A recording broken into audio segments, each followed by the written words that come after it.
All right, welcome everybody back to another edition of 13 Cards Up to Change. I am Leroy, and I got Zach over there. He was chewing on some cookies, and I think he's good now. Hey, did you turn your mic on? He forgot to There turn are his mic cookies on. in here. He got distracted, and he forgot to turn on his mic. I got distracted by boy. cookies. What the heck do you want from me? Okay, all right, A lot. all right. Are we good? Can you hear me? Yeah, I can hear you. Okay, well, We're recording. All right, fantastic. Did Anyway, I grab the wrong did you grab the wrong head? You know, I have no clue. All right. Well, this show's getting started on a great note there, folks. Anyway, You better believe it. All right, ladies and gentlemen, welcome back to another edition of 13 Cards Subject to Change. Today we have not a ton of cards, but we have some really fun stuff to talk about.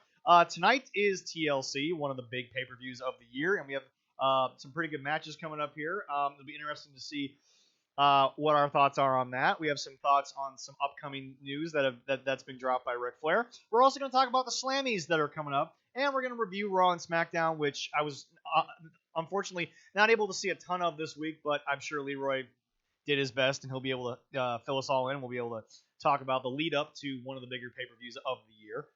Yeah, I've been watching a lot of All it, right, so. fantastic. And we're also going to debut a brand new segment on today's show, which I'm really looking forward to, but we're going to not start with that right here. Ladies and gentlemen, but we're going to start right now. This is going to be an ongoing topic. The AEW Impact Partnership continues to bore the living crap out of me. Yeah. I totally agree. First and foremost, he's now calling himself the Collector, I guess, is Kenny Omega. And I did not hear that. Well, that's what they're calling him all over the internet. He's got the AAA Mega Championship, which, by the way, folks, fine, he's got the AAA Mega Championship. Why are we talking about that on AEW television? No, I don't know. Here's my thing. I have always criticized WWE for necessarily not talking about what guys did in other companies. They don't actually bring up the names very often. I think AJ Styles was the first time they really mentioned, New Japan Pro Wrestling, but that was because AJ had just come off a huge run in New Japan.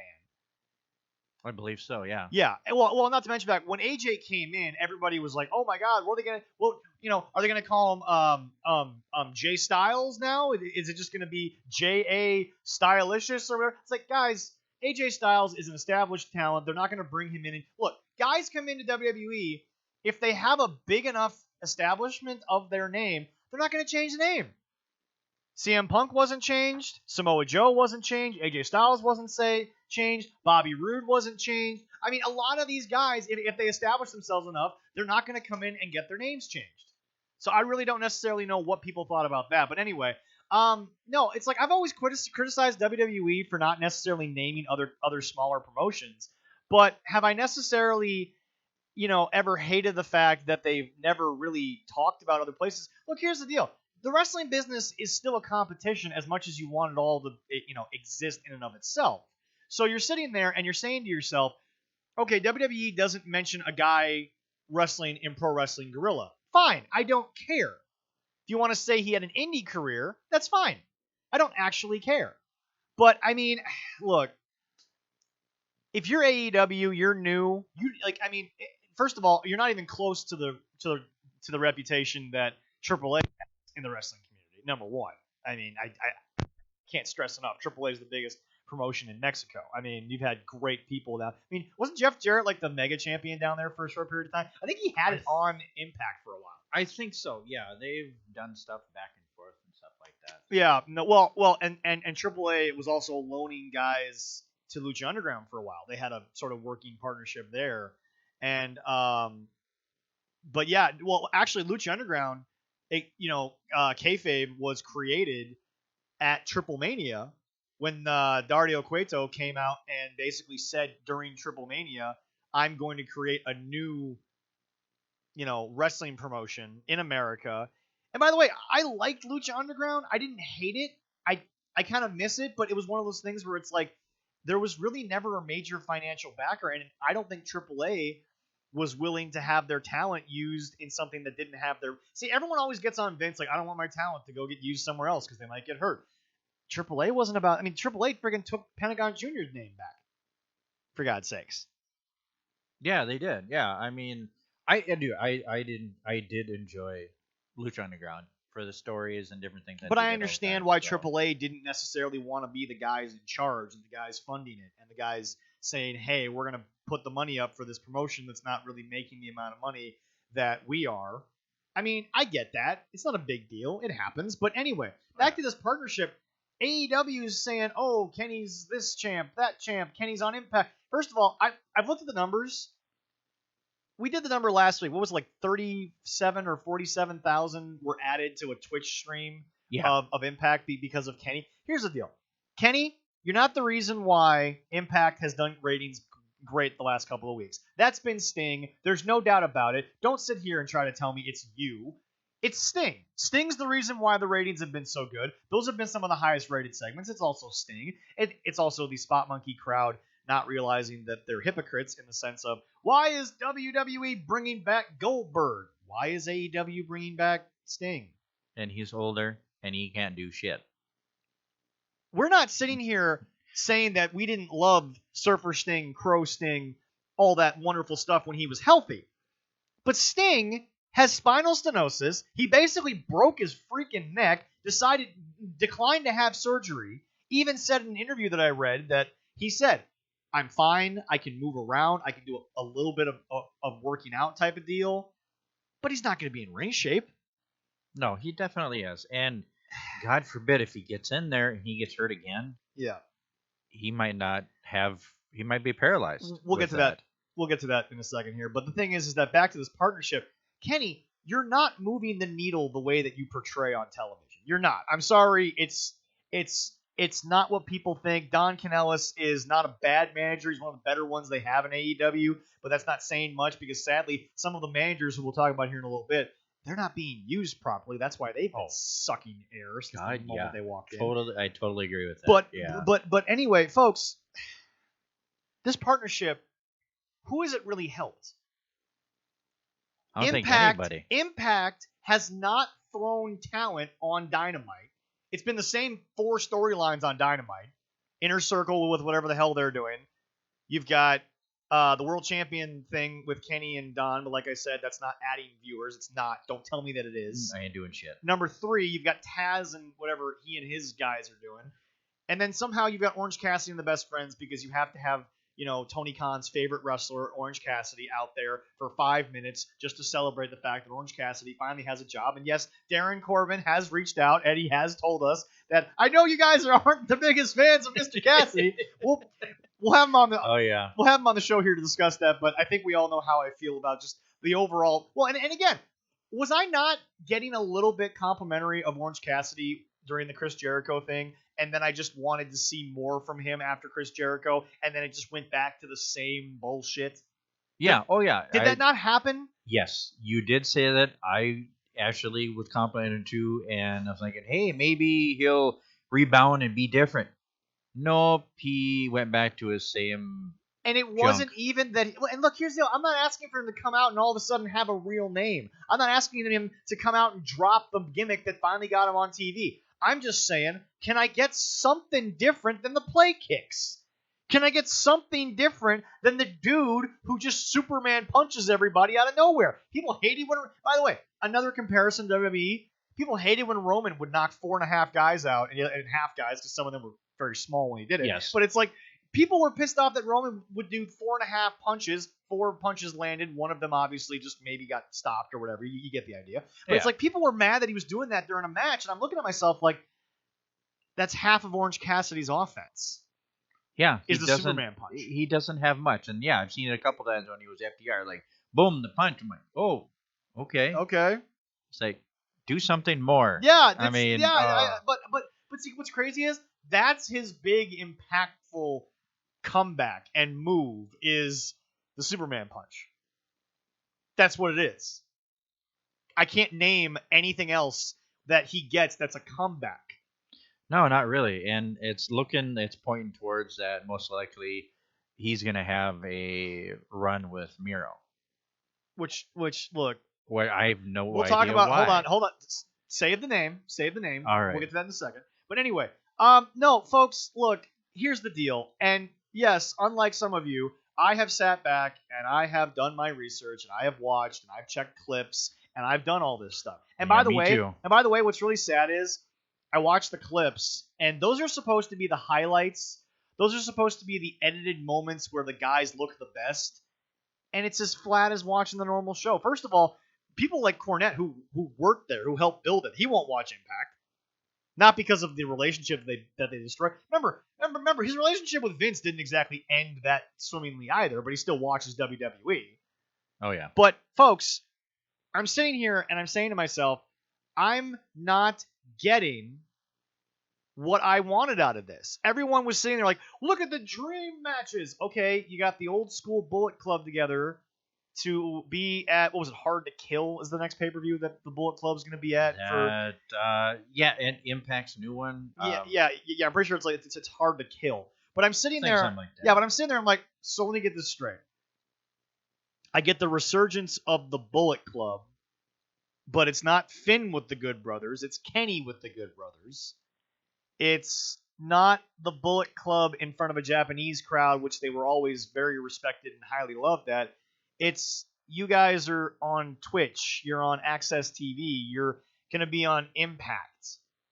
Guys, I'm not here to hate on Impact, but one of the biggest problems Impact has ever had, other than the fact that nobody wants to own the thing for longer than 3.5 months, it's that they've just tried so hard to get partnerships and relationships and work with other companies. I remember one time Impact, when it was actually still on, it wasn't even Pop, I think it was Destination America, I would watch Impact for Impact, but I got 2 matches in the Impact Zone, and then I got 3 matches in Pro Wrestling Noah, the Crash promotion run by Conan in Mexico, and then I'd get another one from some random company that one of their guys was. It's like I was getting 5 matches in a night from 3 different companies.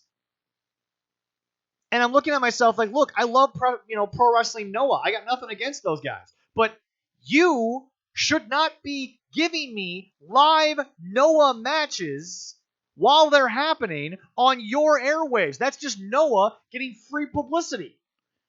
Yeah. So, look, this partnership so far, I'm bored. Nothing's excited me. These dream matches everyone talked about, they're not happening. No one's announced jack, and everyone's like, well, slow build. No. You're the ones who are the instant gratification crowd. You're the crowd that hated that WWE was bringing up NXT stars and saying, well, we're not going to make them the champion right away. That they have some growing pains. We need to make sure they do what they do right. We have to build a story. You're like, no. Why is Cesaro not immediately the WWE champion? Why is Kevin Owens immediately not beating John Cena? Because Kevin Owens wasn't as big as John Cena. Get over it, internet. Oh yeah, yeah. I was hoping that they might do a little bit more in the second week, and yeah, it's been Kenny giving bad interviews. Yeah. And It's it's like, so he's hanging up with the Good Brothers. It's nice to see that the one that was a little on injury, healing stuff, he's back. Great. I like the Good Brothers, but what's the point of doing what they're doing? It makes no sense. Are the Good Brothers, and I think I read somewhere they actually have something coming up, are they going to be on Dynamite consistently? Because they don't have a contract with Dynamite. They have a contract with Impact. Yeah. Are they going to have a dual contract? Are they going to get paid twice at the same time? Well, okay, here's the problem that we have, America. First of all, I've already watched Dynamite roll over and die for bar wrestling. Yep. And they gave up their women's championship match on New Year's and their big build-up because Chris Statlander, who I haven't seen in AEW since, had a prior engagement with Joey Ryan. You're a billionaire. You couldn't write him a check for $3,000 and say, here, give me Chris Statlander. Cancel your match. It's called card subject to change for a reason, you idiot. Yep, definitely. But it's just, look, I hate to say it. If I had the money that Tony Khan did, I know for a fact I probably couldn't entice the way Vince does because I'm not as big as that brand. Yeah. But trust me, the Briscoes would have been bought out of Ring of Honor. Whether they believe they're Ring of Honor or not, I would have called Ring of Honor and said, "Here's $2,000,000," or no, here's 200,000. Give me the Briscoes. They're giving me the Briscoes for 200,000. They're Definitely. doing it. Yeah. And end of story. I would have called MLW. I would have called Court Bauer and been like, "Give me Jacob Fatu." They're giving me Jacob Fatu if I toss them $2 million. Definitely. It can't be a worse investment than freaking the best friends and pockets. Oh, It can't be a worse investment to go get Jacob Fatu. Because let me tell you something. Put a picture of the Samoan dynasty in MLW next to the best friends in Orange Cassidy. There's no comparison in that 3-man team. no, there isn't. Quick question. Does anybody out there listening, do they know who Alexander Hammerstone is? Have you seen him? The look alone makes him look like, he looks like a jacked version of Brian Pillman Yeah. from Yeah, the he Hollywood does. Blonde era. Like, I mean, it's just, but it's like these are stars because they look like stars because they are stars. Yeah. But you're giving me the best friends and Orange freaking Pockets Cassidy? I'm sorry. Pockets is used by the Jim Cornette experience. Orange freshly squeezed Cassidy. We're gonna call Orange, that, Oh or my Orange God, Julius, just- or Orange. I don't know. Please God help me. But just no. But like Leroy, you watch partnerships back in the day. The territories would partner up all the time. Yeah. But they were sending Dusty. They were sending the Briscoes. You got to see the Funks. And by the way, anyone out there who looks at Terry Funk now and goes, "That old dude is, was still going." Well, what did he ever do? Watch the Funks in their prime. They'll wrestle you out the building. Watch him against Ric Flair. I'm God, like, oh Lord. Oh God, it was so good. Dory. How about Dory Dory. Funk Jr.? Holy Oh smokes. God, yeah. But it's just partnerships are supposed to benefit both sides. So far, it's only benefited Impact and barely. Yeah. It's not like okay, first of all, we'll talk about this a little later on the show that Raw hit an all-time low viewership. It was still higher than AEW and Impact combined. Yeah. That's not hard to do. I know that, but it's like everybody's sitting here saying WWE. Well, and again, we'll talk about it here in a little bit. We'll Yeah. We'll get in the story, but everyone's saying WWE's losing it. Guys, they still ain't lost it bad enough to be considered these guys. Yeah, they had a bad show.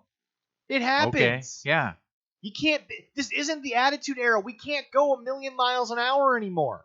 You don't have that level of talking. You don't have. Look, the Attitude Era will always be known as the era that made stars that are bigger than WWE. Now, Bully Ray has recently said, or past said, no one will ever be allowed to be as big as Rock and Stone Cold. I hate to say it, no one's ever gonna be. No. It's not about it. Look, folks, Vince Russo, as we've talked about on the show, the legendary 45-minute rant by Jim Cornette that is still one of my all-time. I still listen to that thing twice a week. It's so good. He said on there multiple times, and whether he said it in anger or not, it's been proven. Any idiot could have taken The Rock and Stone Cold both in their prime. Let me say it slowly. The Rock, Dwayne "The Rock" Johnson, the current biggest movie star actor in the world, the highest paid male star in the world, highest paid star in the world, period. End of story. Stop, period, end the sentence. Stone Cold Steve Austin, who's had a lot of, not A1 shows, but he's had a lot of shows that have been fairly entertaining. Oh, yeah. And he's got a great podcast. Oh, yes. So, folks, you have both those guys in their prime. They can both talk. They can both work. And here's the thing. Rock might be a movie star now. He loved the business when he was in it. I've always said, Sting was a bodybuilder that got into wrestling and made himself good. Rock can come back and do more than Sting because Rock, in my opinion, was a wrestler first. Because of his dad, because of his family, Rock can come back.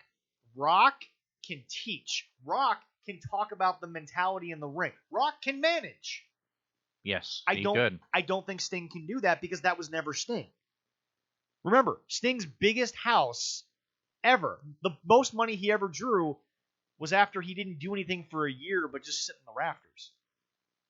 And that was a cool bit. Yeah, but once they started seeing more of him, he made less money. Yeah. Rock, the less we see of him, the less money he makes, because let me tell you something. everyone's going to pay to see him. Yeah. They're still going to pay to see Rocky. And it works same with Brock Lesnar too. Yeah, exactly. Same thing. The less you see him, the more you want, and the more money he makes when he comes back. But the difference is that Brock is an attraction, whereas Rock, his attraction was built on wrestling. Brock was a physical freak from day one. Oh god. Brock was a freak back at the University of Minnesota. Yes, he was. So, but no, here's my point. Vince Russo could have literally laid an egg, done nothing, and still gotten over as a great writer because look at what he had. Yeah. Not to mention the fact, folks, you had Triple H on the upturn of his career. You had all of this. You had Taker in probably some of the physical peak of his prime. Maybe not the physical, maybe not the psychological peak of the character, but the physical prime of Taker was the Attitude Era. You had Kane, who somehow readjusted. You couldn't have lost there. I'm sorry, you couldn't. No, yeah. Vince Russo is famous because Vince McMahon took his shitty ideas and made them look good on a network television basis. But anyway, my point is this. Kenny Omega is not The Rock. Kenny Omega is not Stone Cold Steve Austin. Not even close. Rich Swann is not The Rock. Rich Swann is not Stone Cold Steve Austin. You do not have the talent for this partnership to get over. Yeah. Wrestling was different back then. Back to my point, I rambled a little bit, but I'm pretty sure my point was the audience is just not there. We get that. But the audience is still bigger in WWE than it is anywhere else. Yeah. Like I said, the brand will always sell more than the individual wrestler because there's only about a handful of those guys in the history of the business anyway. But if I had money, I'd have the Samoan Dynasty. I'd have Alexander Hammerstone in AEW, and I'd say, go work with your buddy MJF. We'll keep Wardlow. That'll be another group. First of all, it's been talked about that. Everyone's in a faction in AEW. That is true. Everybody was pissed off when WWE had the League of Nations, bad for the women. Originally supposed to be called the Submission Sorority, but that was a porn website that was taken off. Yeah. Yeah. The New Day. I already mentioned the League of Nations, but you get my point. Everybody was in a faction, and people were like, everyone's in a faction. What's the difference in AEW? You got the Butcher, the Blade, and the Candlestick Maker. I don't know. The Bunny's back. I don't think maybe Eddie's the Candlestick Maker. I don't flipping know anymore. But the thing about it is, do they really have a name? I don't know. No, they're kind of it's whatever. It's still a faction. It is. But then you've got the Pack thing. They have a name, but I can't remember off the top of my head. Yeah, they do have a name. Yeah. Pack's back. The Lucha Brothers are there. You got the Inner Circle, which is too big. Yes. It's too big. There's no reason for it. You've got... Well, you got the Nightmare Family, too. The Nightmare Collective. They might as well just keep... You got the Dark Order, who are now somewhat entertaining because they're just a joke. Yeah. But they're actually working as a joke. We stopped taking this seriously. Oh, I apologize. We forgot about the Elite. We had to make sure. Had to make sure we put in the executive vice presidents there, folks. The three of them. Cody's there too, but like you said, Cody's already in the Nightmare Family. Well, yeah, it's a Nightmare Family, so I totally keep him separate from them. Taz's guys are there. The FTR I'm pretty sure we're classifying the Best Friends with Orange Cassidy as a faction. Oh, yeah. Well, unfortunately... We'll call the Best Friends Tony Khan's bitches, and we'll call Orange Cassidy Tony Khan's best friend. All right, how's that? The bitches and Tony's best friend. I don't know, we go. dude. Just, I am frustrated because I am being told week in and week out, because you and I prepare for the show, we check we check all the messages. Look, here's the deal. We are not just in the PWL. We're checking every message board we can find. We're checking other wrestling groups. We're checking other wrestling pages on Facebook. We're checking all over. I'm on Reddit for these pages, folks. Oh, yeah, I get that. And nobody should ever go to Reddit. Reddit is a horrible place. Yes, it is. I see them a couple times too, man. Oh, God. But anyway, you people keep telling me. Because I'll look at a picture of something AEW did. And the comments are just blowing my mind because they're like, this is great. It's so much better than WWE. I'm looking at them like, WWE tried the same thing 2 years ago and you spat at it. And when I mean the same thing, I mean the names and might have changed. It's the same goddamn storyline. It's the same flippin' thing. And you guys are sitting here telling me that this is better? No, what's better is you're an internet guy. You like the indies, and now you're saying it's better because it's your guy, not because it's actually a better product. I love Darren Corbin. I love Top Flight. I love all the guys in Minnesota. Yeah, I love them. But if they go to the big show and they suck, I'm going to say they suck. Yeah, I mean, Top Flight's up there. They haven't sucked. I mean, but Top Flight they put on some good damn matches. Well, but Top Flight has been doing what I've always watched Top Flight do. If I watch Top Flight go to AEW and all of a sudden they just don't be themselves, that's one thing. But they've been themselves. Top Flight's been Top Flight. Yeah. Did you see their new shirt? I did. That's a pretty sweet shirt. I might have to get one. It's a very nice shirt. Yeah. You got the Airwolf shirt on today. Yes, really I know. Nice. The old school. With a Spanish fly on it. Yeah. But anyway, folks, and by the way, Leroy will confirm that I'm wearing a little bit of the bubbly shirt today. And I'm still shitting on this because it's not even that it's bad anymore. It's that there's so many defenders of the bad. Yeah. And you know what? We were going to save this for another show, but we might as well delve into it. We'll come back to it. JR was recently... Now, okay, I showed the comments to Bug.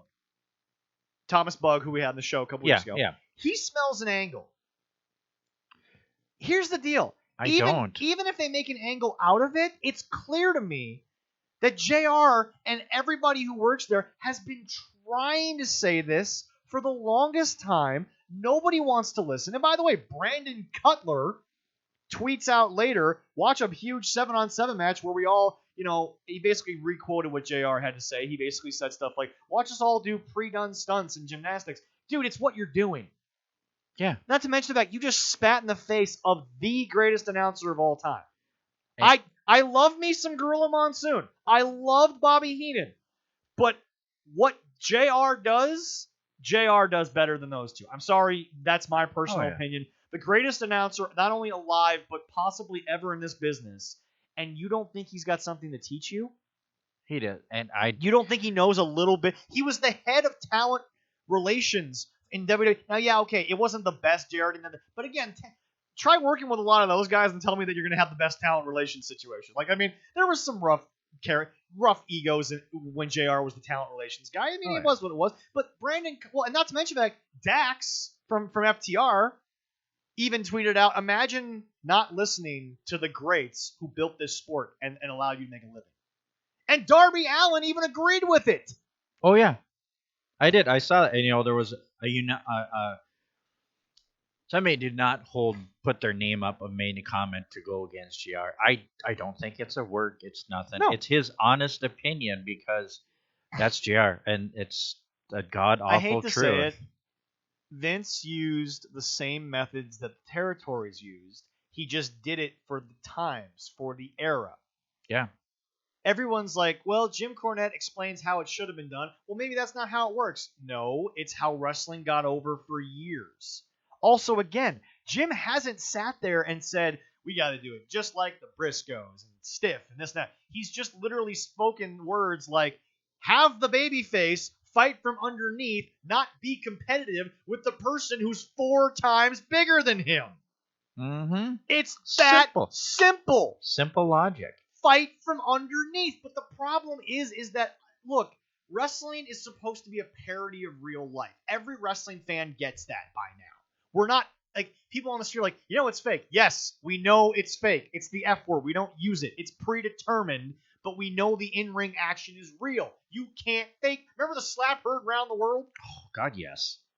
Folks, that's not fake. This business has been built on the same premise from day one, and it's been built on the old comic book premise. Good versus evil. It's never going to change. It's never going to matter. What you weirdo people who, for some reason, continue to turn in... By the way, I've pretty much found out, again, if Brian Last stops talking about AEW with Jim Cornette, they're going to lose 200,000 viewers. You want to know why? They stopped talking about it for a month. They lost 200,000 viewers. They started talking about them again. They got the 200,000 back. You know how much he does not know. Cornette likes, doesn't mind NXT. His counterpart there, he doesn't like NXT. Well, no. Brian says NXT just feels like a show that's going nowhere, which at times I get. Yeah. But here's my point. Guys, wrestling has been getting over from the days that Leroy watched the Briscoes in the Carolinas, from the days that you watched Dusty in Florida. It's been the same thing. It's been the same basic thing. Nothing has changed. The only thing that has changed is the kayfabe, where we actually see a little bit behind the scenes. Well, not only that, but that's the biggest thing that changed. The names change. Again, the time. Remember, WWE was losing the ratings war because Vince was trying to do what the '80s was, which was characters. It was cartoonish. It was for the kids, and WCW got edgier. Yeah, they moved with the times. But then Vince became edgier and just did it better. Look, folks, wrestling logic will never change. I recently read a story. Chris Jericho was doing the Pat Patterson tribute on his podcast, Talk is Jericho. I think that's a show. Talk is Jericho or something like that. I think so. And he said, Vince wanted me to job to Heath Slater. And I was hot. I was livid. I was so pissed. I was saying, no. I went to Pat, and Pat said, you're a heel. Get over with it. As in, use it to get heat on yourself. No one's going to remember that you lost to the guy in 2 weeks, but you're going to have something to bitch and moan about. And you're a heel. You're supposed to bitch and moan. Yeah, that's his job. And Jericho immediately calmed down, and he immediately said, okay, I'll do it. Pat's logic has never changed. No. Vince's logic is Vince can't explain it the way Pat could because Pat was really a wrestler and Vince was a promoter. Yeah, that does help, But the thing about it is, guys, AEW and this partnership, it's not interesting me. I am bored out of my head, scratching at my own ear, wondering, when am I going to get these dream matches we all talked about? Because here's the deal. You're the instant gratification era. Why the hell aren't you just booking these matches for Dynamite? Definitely. Why aren't you booking them for Access? Why are we still doing two different shows if you're now together? I still think that report that Don Callis is out of Impact in a month. He's just going to end up on Dynamite. I still feel like that's how this is going to end. Unfortunately, probably. But then Impact's going to get what? A good month of TV, a slight boost in Twitch ratings, and then they're going to go back to obscurity? Yeah, I hate to say this, folks. That's their yearly injection. Everyone was talking about Eric Young going back to, and I love me some Eric Young. Oh yeah, but only at Impact. Yes, WWE screwed up by breaking up the team and yada yada, sanity and blah blah blah. Guys, Eric Young goes back to Impact. He immediately gets to the World Championship. He holds it for like 3-4 weeks. Rich Swann gets it. So once again, classic TNA, total nonstop action booking. Definitely. Not Owl era booking, not Impact, but TNA booking, which is hot potato with the title.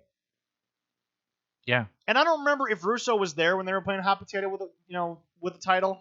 But there's a good chance he was. But I remember TNA was taking the belt and they were tossing the NWA title across the freaking room every night, and they were saying, "You be the NWA World Champion. You be the NWA World Champion. You do the guys." Eric Young comes back. He's supposed to have this big redemption story of I'm back and they screwed me and they didn't. He got it for like 3 weeks. Seriously, look up how long that goddamn title reign was. Because literally, I blinked and Rich Swann beat him for the title. What? What was that? I looked up, I blinked, and all of a sudden Eric Young is no longer the Impact World Champion, and he got it so quickly from getting there. I'm okay with that because nothing against Eddie Edwards, but I think he took it off of Eddie. Like I said, folks, I follow Impact. Yeah, it was off Eddie. Yeah, okay. I follow Impact in and out here because it's like, it's just, oh god, it's the thing that won't die, and sadly it won't die, but it ain't as good as Ring of Honor. But no, this partnership is going nowhere. It's done nothing. What are we now? 3-4 weeks after this big night. The winter is coming. We're like 3 weeks out. I'm pretty sure 3-4 weeks. Anyway. Yeah. Yeah. What the hell? Well, let me just check here. I'll go to the Wikipedias because they follow things enough. Yeah, they do a pretty good job there. Yeah, I'm looking up. Yeah, folks, we're checking this because you know what? At this point, it's still more entertaining than this AEW mixture. But it's like, guys, I'm sitting here and I'm just losing my ever-loving grip on reality. Okay, here we go. Return to Impact on July 18th. Made his Impact at Slammiversary. That's when he showed up. Yeah. July 18th. Surprise entrant in a 5-way match for the title. After being eliminated after being eliminated by Rich Swann, he attacks Swann with a steel chair, injures me. So that started that whole thing. Then at Victory, he said he was in April. He went or July. July. Okay. Yeah, October 24th. He won the belt soon after he got in there. October 24th is when he lost. So with just a few months. Wait. He lost the belt on October 24th. Yeah, he was. Rick Swann beat Eric Young on October 24th. Okay, now at Bound for Glory to win the title. Now, stop that story for a second. Put a pin in it because I'm going to come back to it on a topic here. We're going to finish up this because, like I said, there's not much to talk about because really, what's happened? Nothing yet. You've promoted the Bullet Club reuniting for a Hard to Kill pay-per-view, which ain't going to do that many buys. They don't. The biggest buy they ever had was Samoa Joe versus Kurt, and they never reached that again. They still haven't reached that again. No. And it was because Russo took over, but I wouldn't mind watching that. I mean, I'm kind of looking forward to seeing that. Maybe I just want to see the Good Brothers. I ain't gonna pay for Hard to Kill. I'm not gonna do that. Me? Oh Hell no, I ain't gonna pay for that. We got our connection for that. We'll get that, and then maybe we'll do a review on that. So now we'll transition from here, because again, it's over. I don't care. This partnership, give me something. Yeah. We transition into what people consider boring because no one is watching. Ladies and gentlemen, 20-some years ago, the Attitude Era, Monday Night Raw did 10 million people.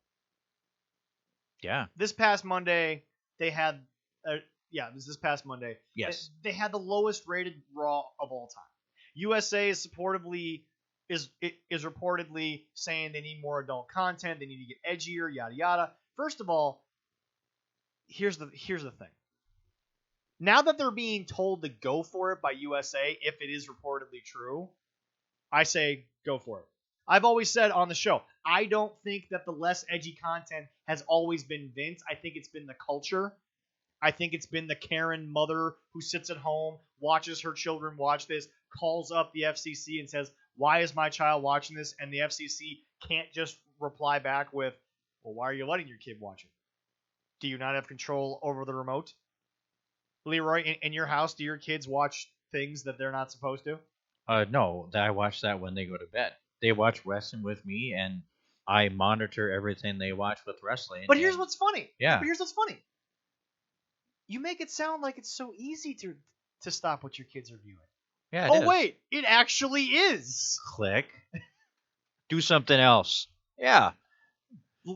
Again, Leroy's from an era where parenting is basically now considered child abuse, but it's not, so Leroy's not going to get in trouble for what he does. Well, no, we don't leave bruises. Exactly. Yeah. Yeah, that'll get us canceled if anything. But anyway. No, it doesn't make me get in trouble. That's exactly. Is the ex going to use this during the court battle? Oh, she ain't that smart. That's fair. But no, Leroy comes from an era, and I was raised on the back end of the era, that, ladies and gentlemen, boys and girls, people were not afraid to discipline their kids because kids didn't have power. Kids were not considered special. I am 28, about to be 29 years old, and my mother has repeatedly, at 29 years old, repeated the same phrase that she gave me when I was a small child. And mind you, I'm a cancer survivor. And my mother has said 1,000 times, you're not that special. Life is not that bad because you are not that special to have that many problems. And that is what Leroy tells his kids. You're special because I love you, but you're not so special that you deserve privileges that you haven't earned. Yeah. My mom calls me special for other reasons. Yeah, well, but no, I've been reading recently. Gordon Ramsay, his kids are not allowed to work at his restaurants. They're not allowed to dine there. They're not allowed to have their friends dine there. Their friends aren't allowed to get jobs there because Gordon has said, they haven't earned. Because remember, Gordon Ramsay doesn't own a small mom and pop restaurant. Gordon Ramsay plates are like $800 a pop. I mean, like he's a high end restaurateur. So he said, I don't want my staff to feel like they need to treat my children any different. The only time they've ever been in one of his restaurants was when they've been on the Hell's Kitchen show, but Gordon is there to control what's going on. But the thing about it is that his kids aren't allowed to fly in first class with his wife because remember, they haven't earned that in his mind. They all have their own jobs. They all have their own separate lives. His son, God bless him, is now a member of the Royal Marines. It is. In the UK. That's cool. Yes. Very good. Yes, he is a member of the Royal Marine Corps over there in the UK, and Gordon could not be prouder of him. But the thing about it is again, I grew up in an era before kids were special. Actually, no, you're the era before they were special. I'm the era where they started to become special. Parents were afraid.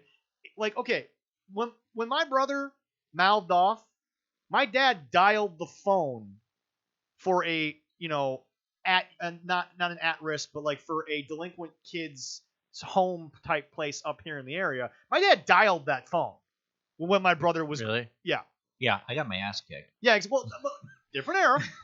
Yeah. But anyway, my dad dialed that phone. You think my brother ever made that threat again?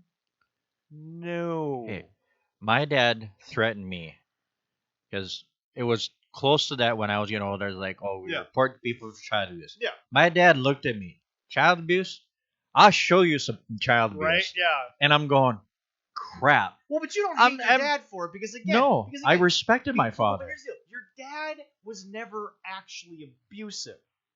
What your dad did was made you understand where you were on the totem pole. Yeah, or the pecking order. Exactly. Yeah. But here's the thing. This modern era, we are now stuck in the era where kids are special. Kids have rights, even though they don't have the ability to apply for a loan, get a business card, or drive a car. They're special.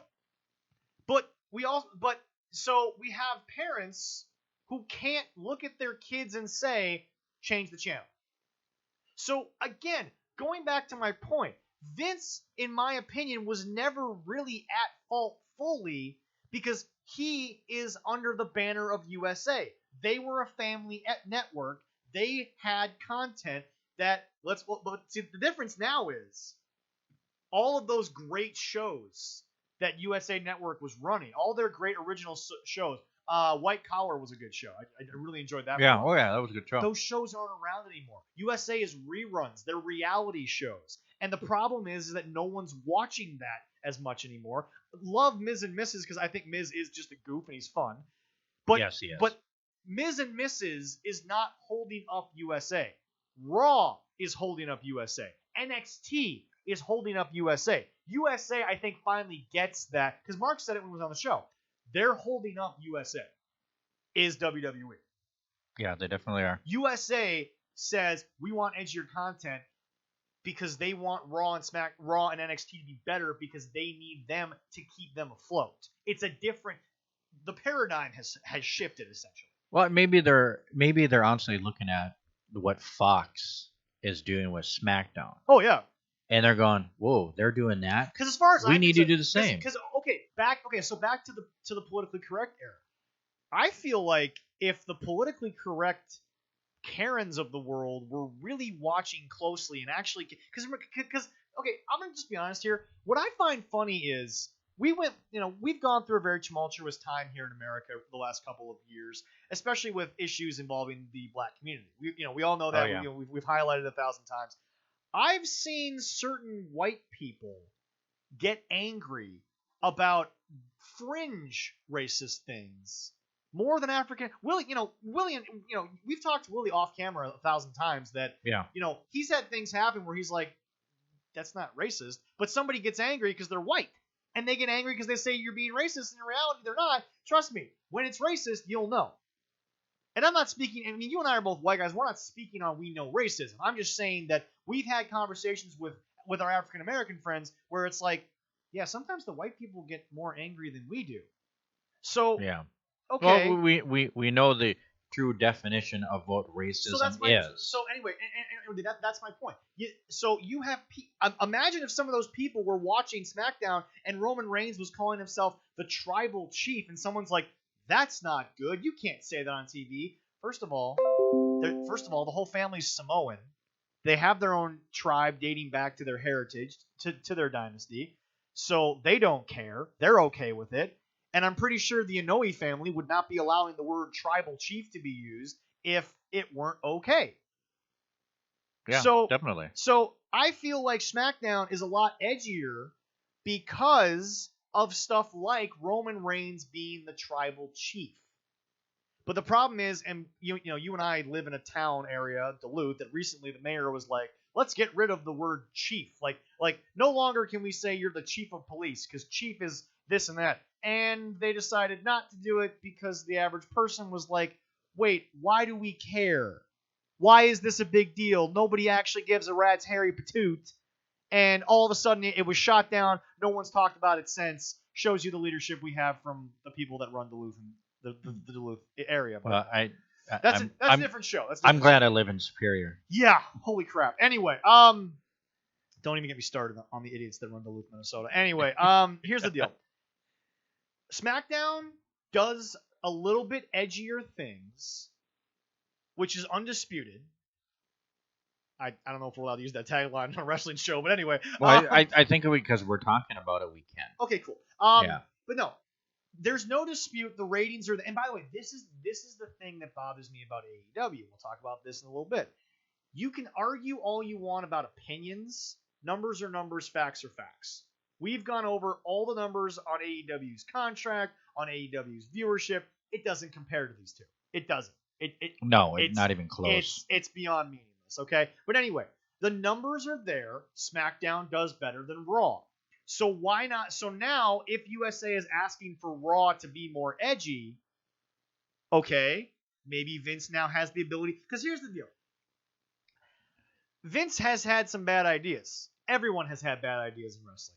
Oh, God, yeah. There's never been a wrestling promotion that you didn't look at and say, every single idea they have makes perfect sense. It works. It doesn't work like that. Everybody's got a bad gimmick at some point. That's just the way that it goes. Oh, yeah, and some of Vince's ideas are very Ludicrous. well known. Yeah. And going, what the hell did he do that for? Right. You know? But my biggest thing here is okay, you don't have a live crowd. It's all about the TV audience. So let's build to that now. Maybe Vince will start waking up a little more. But again, we all know Vince has been concentrating more on SmackDown because of the Fox deal, and Raw has kind of been on its own for a little while. But if Raw starts to come up more, that's great. No big deal. 1.5, a 1.5, that's still higher than what AEW even came close to doing. So I don't know why we're even having this discussion that Raw is the worst show when Dynamite doesn't come close to Raw. It doesn't. Sorry, folks. Forget what the content is to wrestling fans. The numbers don't lie. You can't touch... For how bad Retribution's been, Best Friends and Orange Julius has been 1,000 times worse than Retribution could ever hope to be. Yeah, and they barely have them on TV again. So. Yeah. So anyway, no, SmackDown is superior to Raw, but obviously Raw is going through a transitional period. See, sadly for me, because I can look at things in a vacuum, I think Raw is actually fairly good. I enjoy Raw. I like to watch the Hurt Business do their thing. I like to watch the women's division on Raw. I like Randy versus The Fiend. I think it's good. The Firefly Funhouse, to me, has been absolutely a revelation from the start. It's one of my favorites. I also think ever since Bliss showed up, she has added a ton. I did not think that Bliss, Little Miss Bliss, Alexa Bliss, was going to. Okay, well, I just making sure that your Alexa didn't go on. But anyway, but no, it doesn't like you, I guess. I guess not. Yeah, it's fine. I didn't even turn it off. Okay, cool. But anyway, no, I I've said on the show 1,000 times how good she's been since working with Bray. I didn't think she was gonna add to the Funhouse as well as she has. I've kind of missed her the last couple weeks. But she somebody was talking about why hasn't she been there? Yeah. She has actually had some planned time off. Well, but it's But interesting. she needs a little vacation for a little but bit. it's interesting because Allison, and she also just got engaged, so why not go Yeah, have some time with Ryan Cabrera? But here's the deal.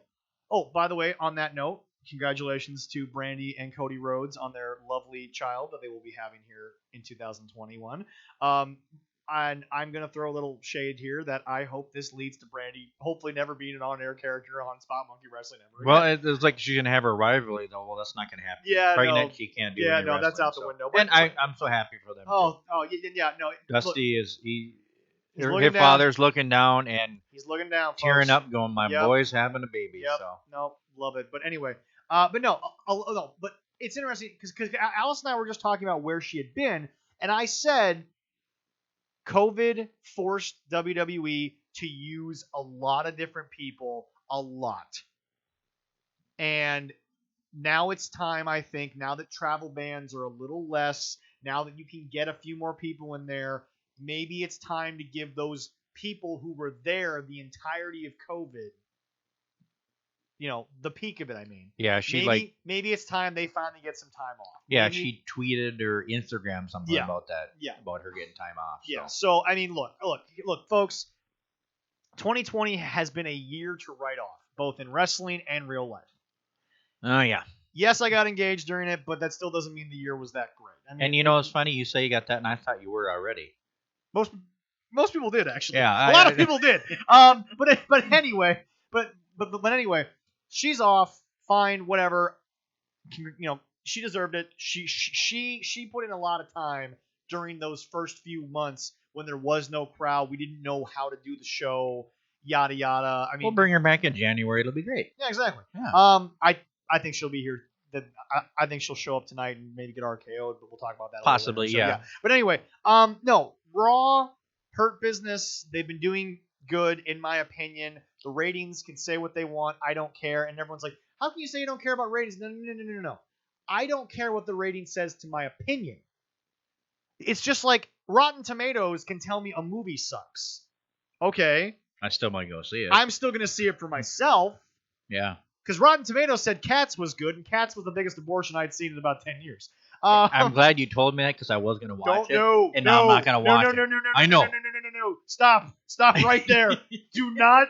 That movie is $10 on Blu-ray at Walmart, and I still won't buy it to burn it. Well, I know. That's And I bought Justin Bieber's albums just so I could burn them on camera. Oh God. I did that actually. But I listened to my friends' advice on movies more than I listen to the experts. Leroy. And I totally will never watch that movie again unless I'm forced to watch it on free TV. Leroy, no, still not worth it. Okay, Leroy, Taylor Swift is on the side of Idris Elba, who's the mean cat in that thing, right? And towards the end, Idris Elba has the ability to like disappear and reappear and yada yada. Yeah, I did see that. Kind of like Nightcrawler. But anyway, Okay. He grabs Taylor Swift by the arm and says, "We're going." They're going to stop the good guys, right? Idris Elba appears to stop the bad guys and goes through his sequence. There's still 15 minutes left in the movie. You never see Taylor Swift again. That's horrible. I don't know what happened. Oh my God. She just disappeared into the ether and nobody knew where she was the last 15 minutes of the movie. I digress. Anyway, no. They can't make Taylor Swift disappear. That's just horrible. I love my Taylor Swift. So do I, but Yeah. But no, anyway, here's the deal. I don't care about ratings when it comes to my opinion. I care about ratings when you look at me and you tell me this is better, and I'm like, okay, your opinion is one thing, the numbers are another thing. Okay, like Yeah, you think AEW is good. I mean, I sit and I watch Raw. Mhm. I'll pause it because I watch it on Hulu later yeah. and go in the other room. If I get AEW on, Let it run. I usually and you won't, don't and you pause won't it. miss much. You won't miss much. The only time I did pause it is when Top Flight was on. I'm like, oh, boom, I got to watch the boys Yeah. because Yeah. I'm loyal to my boys there. Mhm. I do something, then I come back. Yeah. That's the only thing I'm concerned about. The rest of Everything the else show- is... The rest of the show is like NASCAR. Come back in 10 minutes. You ain't gonna miss. It's a like fucking watching the big highlights. Sting showing up. Ooh, then he's gone. Hey, that's it. Which, by the way, that's been the only thing he's done the last 2 weeks. He's shown up. He's talked. He left. Come on. Well, no, he didn't really talk this. Like he just kind of showed up with his bat, looked at Cody, winked at him, said hi to Darby, and then left. Yeah. I'm like, okay. And he got what, $1 million to do that, or whatever the hell. I don't know.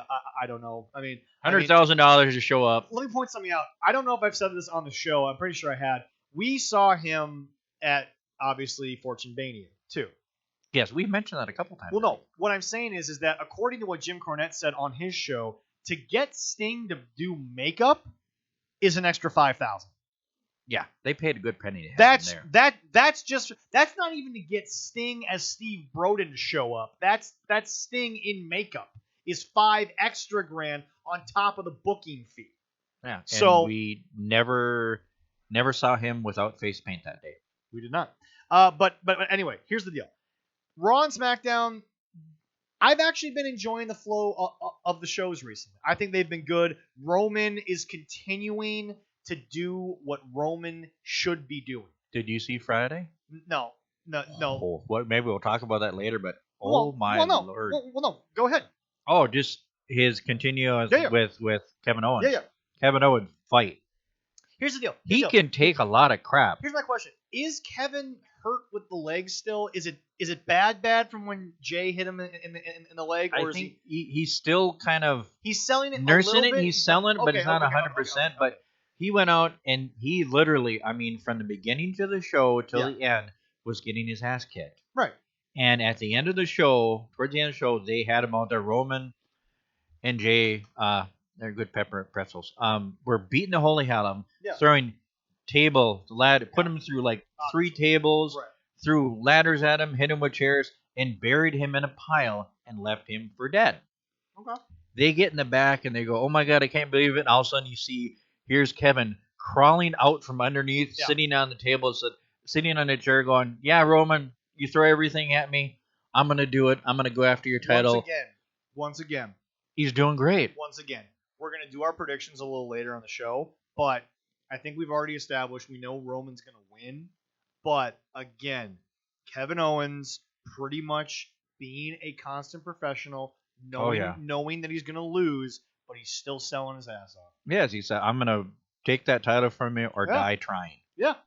Yep. I mean, it was the storyline with them. And I have a feeling tonight Kevin Owens may go, like old school ladder wars where he just gets powerbombed through 2 ladders and just sits there while the match ends before this match is over. I guarantee you Kevin Owens will be buried under like 8 ladders by the end something of the like that, and he might, if they do good, he might have some time off. Yeah.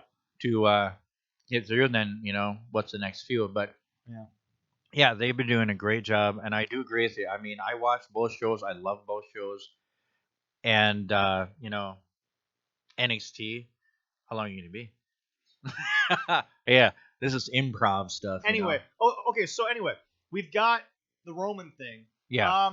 What's the SmackDown tag title situation look like? Like, did they do anything on that? They did. They had a match with Bobby Roode and Dolph Ziggler. It was a title match. It was a good match, and I thought they honestly were going to have it for the pay-per-view, but they did it early. They're just going to have the Raw Tag Team title on this Sunday, or today, I should say, really, because it is today. But it was a good back and forth. I don't know if they're going to have that match again. The Street Profits are still strong.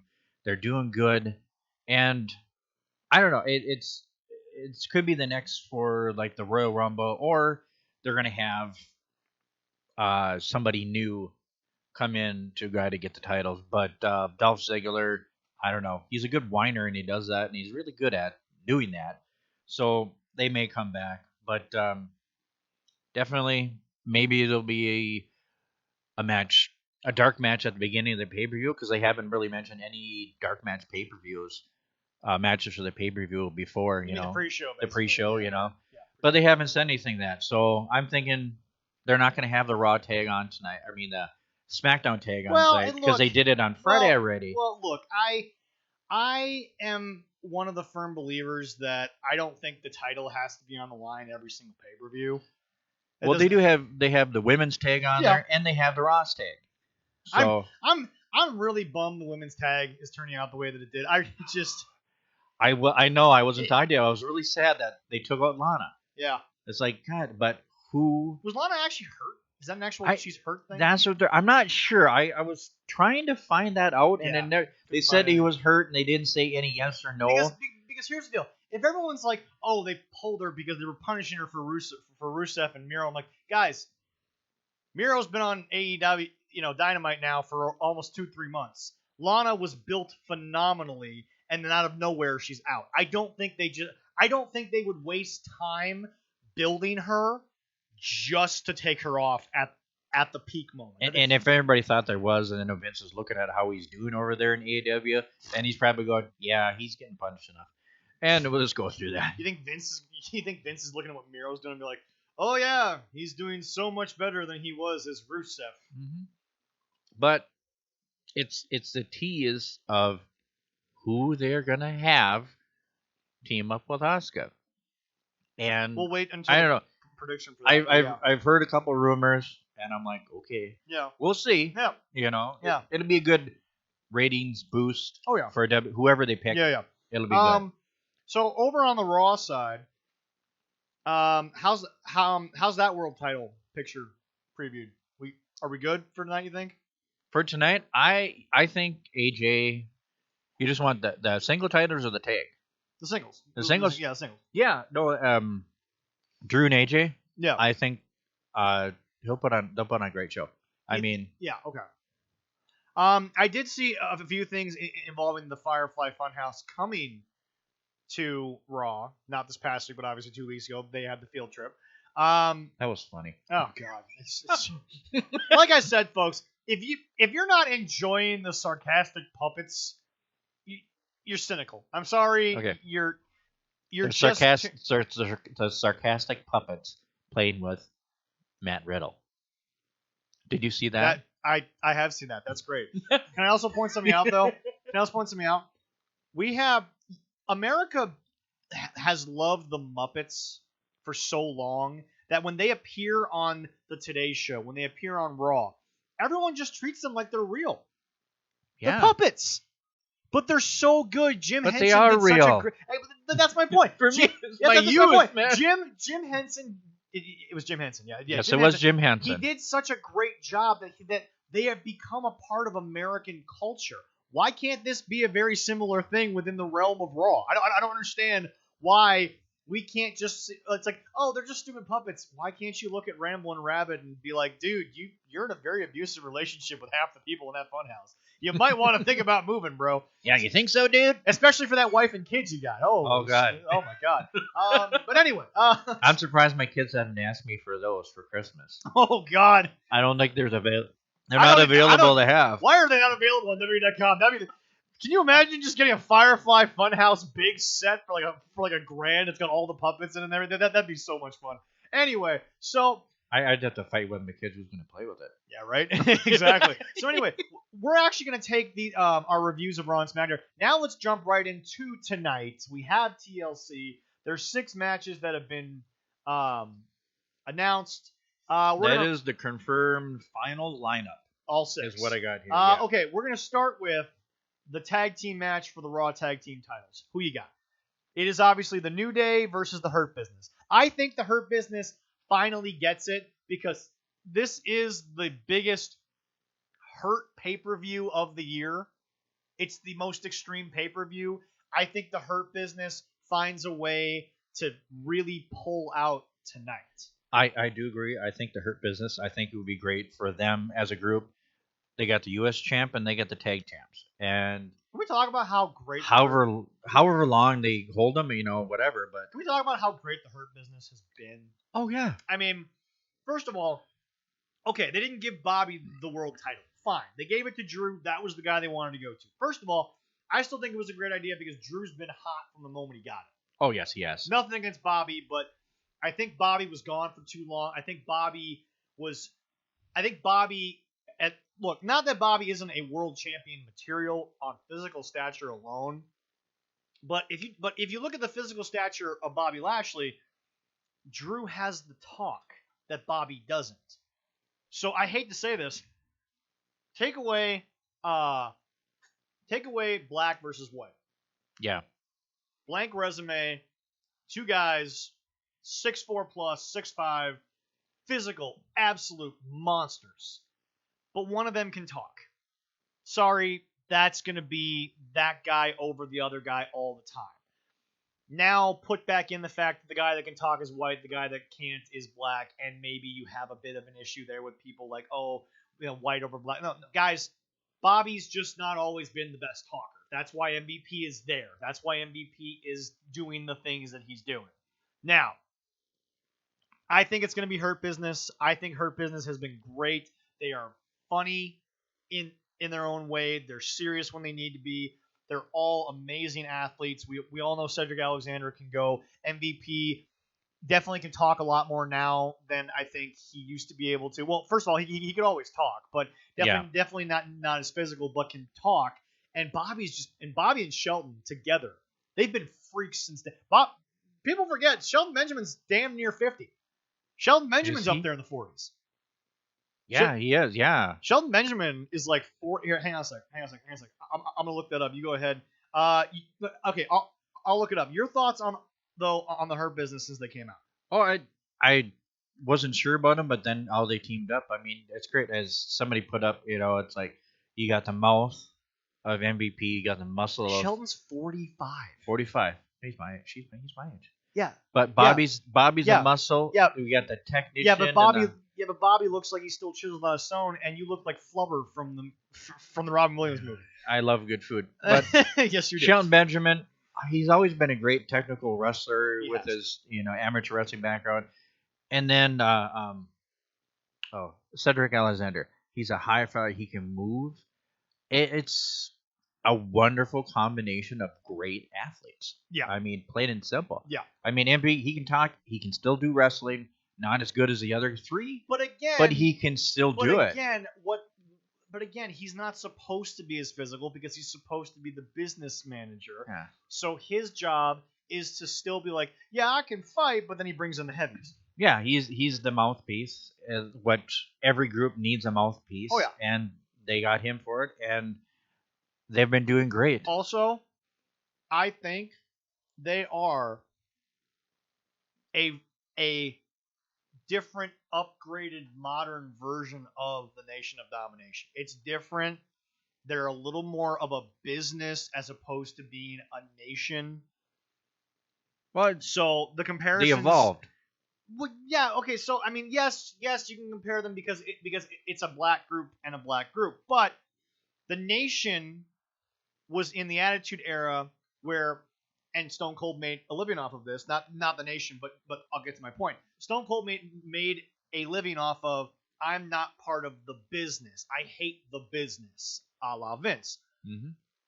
But now, they're the business side of things. They're making money. They're good suits. They're well cut. They're well spoken. It's a different dynamic, but it's the same kind of... Honestly, I see them as two completely separate groups. I never compared the two. No, I don't compare the two. I don't, and I understand the comparison. I mean, Yeah.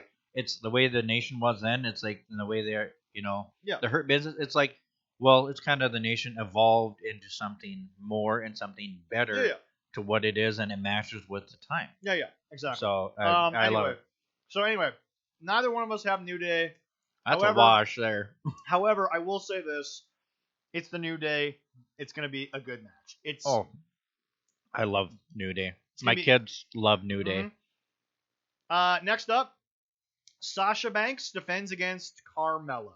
First and foremost, I'd like to say on a side note, there is no way in hell that I actually believe that Vince McMahon is angry that Snoop Dogg is now going to work with AEW. I don't think that. First of all, it has been mentioned since she got there that Sasha is the cousin of Snoop Dogg. And yeah, Snoop brought her. Now, did Snoop bring her to the ring for WrestleMania, or was that NXT TakeOver? Pretty sure that was WrestleMania. I think so. Yeah, he was involved with, I think, WrestleMania. Yeah. First of all, Snoop has been his own man from day one. This is Snoop Dogg, okay? Snoop Dogg is going to do what's best for Snoop Dogg. Yeah. It's not like Snoop has ever had a working relationship with WWE. Well, is the only thing is kind of work. Maybe is working with his cousin, but Yeah, exactly. he is But again, he is part of her theme music. yeah, well, yeah, exactly. But Yeah. here's the thing, folks. Snoop is still gonna do what he wants. Hell, they brought Booker back after it was not only reported but confirmed that Booker was on the cruise of Jericho. And the reason being is because Booker looked at the interviewer and was like, I'm a grown ass man. I'm going to go where I want. And so, look, if Sasha loses, look, I hate to say it. I think it'll make sense because it's not like they haven't presented Carmella as tough, as great, as amazing. Carmella has, look, forget about the look of Carmella. Forget about her looks and her features. Her presentation from the moment she got back has been glamorous. It's been arrogant. It's been dominant. It's been tough, and it's been confident as well as arrogant. I mean, it's been the same thing. Yeah, So it's very much different from what she also, was. Also, what they've done in the ring with Carmella smashing the bottle over Sasha. Guys, if Carmella wins, it's not going to be because Snoop wanted to work with AEW. It's going to be because Sasha Banks has not been presented from the get-go as the better of the two. Now, if Sasha wins, then they're just continuing with that upturn of Sasha, which would also be fine. This match is a wash to me because I don't care who wins. Because if Carmella wins, I don't think it's because of Snoop. I think it's because Carmella has been presented as a legitimate contender for the title. Yeah. I could see Sasha winning. I hope she wins. I'm pulling for her. But here's the thing. If Carmella wins, do you think it's because they're mad at Sasha, or do you think that based on the bill? Because here's the deal. It's not like Sasha has been... Okay, the Lana booking kind of made it look like they were punishing her for what Miro did because she went through a table 10 straight weeks. But Sasha has been very equal to Carmella in the build-up. So I can't sit there and say that the build-up has been because of Snoop. I can't say that. So as far as I'm concerned, folks, I don't think WWE is really paying that much attention anymore to what Dynamite is doing. You and I have talked 1,000 times about how I don't think NXT's trying for ratings. I think they're just trying to do their own show. They're trying to build the stars that they have. They're not worried what AEW is doing. Also, if you've watched Dynamite, you'd know why they're not caring what they're doing because, my God, if you think that's going to have the same amount of viewership in a year, and everyone's like, but AEW's now been on for a year and the viewership's been great. The viewership has been so up and down and really hasn't gotten that big that you people think you're actually growing your company at this point. You have the same basic viewership you had a year ago. That's not growing, that's sustainability. But here's the deal. Even that audience is going to get tired when 4 years down the line, it's the same freaking thing. Yeah. Well, and everyone's like, it won't be the same thing. Really? Orange Probably Cassidy had national TV for a year. He's doing the same crap he did during the All-In Battle Royal, so don't miss me with that. But no, Sasha, Carmella, it's a wash.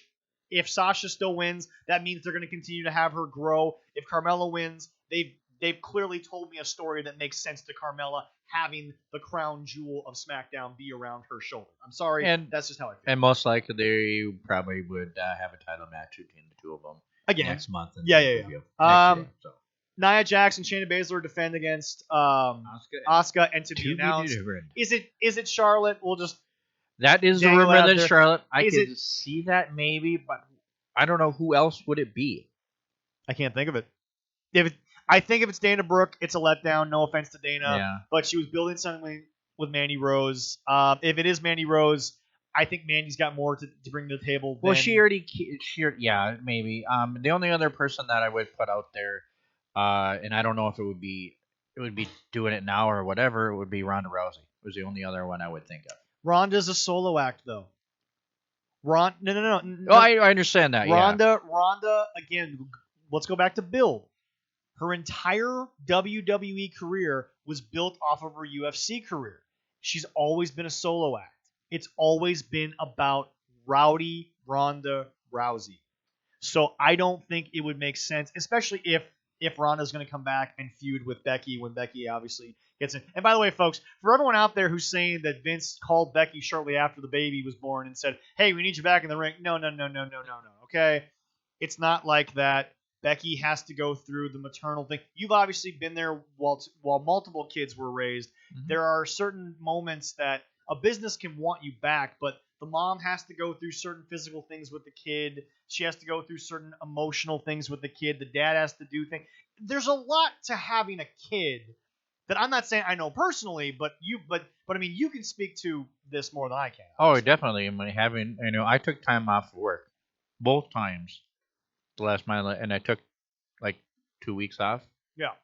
and that was good for me, Mhm. and that was good for her, so I could help her out with everything. But Yeah. after the 2 weeks, yeah, and then things can kind of go back to normal. For me, for her it took a little bit longer. She 'Cause I took feel a like- few months off. Because I but- feel like after 2 weeks, you can find a routine that Mhm. allows you to go back to work, allows her to be comfortable, and then you and again, it's obviously always going to be more hard for the mother because we all know about the emotional and physical toll that she went through for 9 months. We all know that's that's not when that day they gave birth, they go through a lot of yeah, exactly. That's tough- not two that's a tough guys day. talking about female productive thing, folks. We're just talking about blatant psychological research and fact that Mhm. is women go through a lot. But no, Becky's not coming back next week No. because Vince called and said, "Hey, look, does Vince need her back to help out Raw's ratings?" Yes, I agree. But Becky is not gone because she was hurt. Becky was gone because she made a personal decision in her life, and Raw's had trouble because Becky was Raw. Oh yeah. Everything Becky did on Raw was just money. But yeah. But they're- again, and this goes back to something that I don't agree with Vince is Vince hasn't created enough B-stars to hold down the fort till the A's get back. That I will say. But And no. But Charlotte, there's rumor that she's coming back soon. It is a good time. It's kind of around the time that we thought that she might come back. It's close, yeah. But it's like too. I mean, she is her own star too, and Yeah. she's kind of a heel, and Asuka's a baby face. So Easily, I mean, Easily. if she comes back But with but- Asuka, is she gonna but come back to win? how many face heel combinations have worked in the tag team division? Well, that is true too. It's happened before. I mean, do you think it's a good time to bring him back? Do you think it'll be Charlotte? I think that Nia and Shayna have not had the tag team run that I was hoping they would have. Yeah. Well, depending on who comes back, are the titles going to change hands? What if it's Kari? Oh yeah. What if definitely. it's Kari Zane? Huh? Kabuki Warriors one night they still lose. Shayna and not, I mean, again, Kari said she's done, but remember, Kari said she would still wrestle for about a year over in Japan. Yeah. But here's the deal, folks. This is like Walter saying, "I will work a tour of the United States, but I will not live in the United States." Yeah. He still wants to live in the in Europe, in the UK. That's fine. Well, I mean, is he living in Austria right now, or is he living in the UK? I'm not sure. He's probably living in the UK. Because I'm guessing. It's Europe. You can make it to UK tapings and back to Austria in the same day. I mean, Europe's not that big. You can technically train ride to every country in Europe in the same damn day. It's really not that big of a deal. Yeah. You get the tree underneath the channel and boom, you go. Yeah. So, but anyway, I mean, What do you think? I mean, are they gonna? Is the title gonna change hand tonight, or are they gonna stay with the champions? I think the momentum is on whatever Asuka's doing. I think the momentum was more on Lana. Yeah. But Lana's out. Who knows? Maybe, just maybe, call me crazy. And to me, this won't be a letdown. I think this will be a great pop if there were fans. Maybe it's Lana coming back with a different gimmick. Maybe it's Lana coming back anyway, saying I can still do this.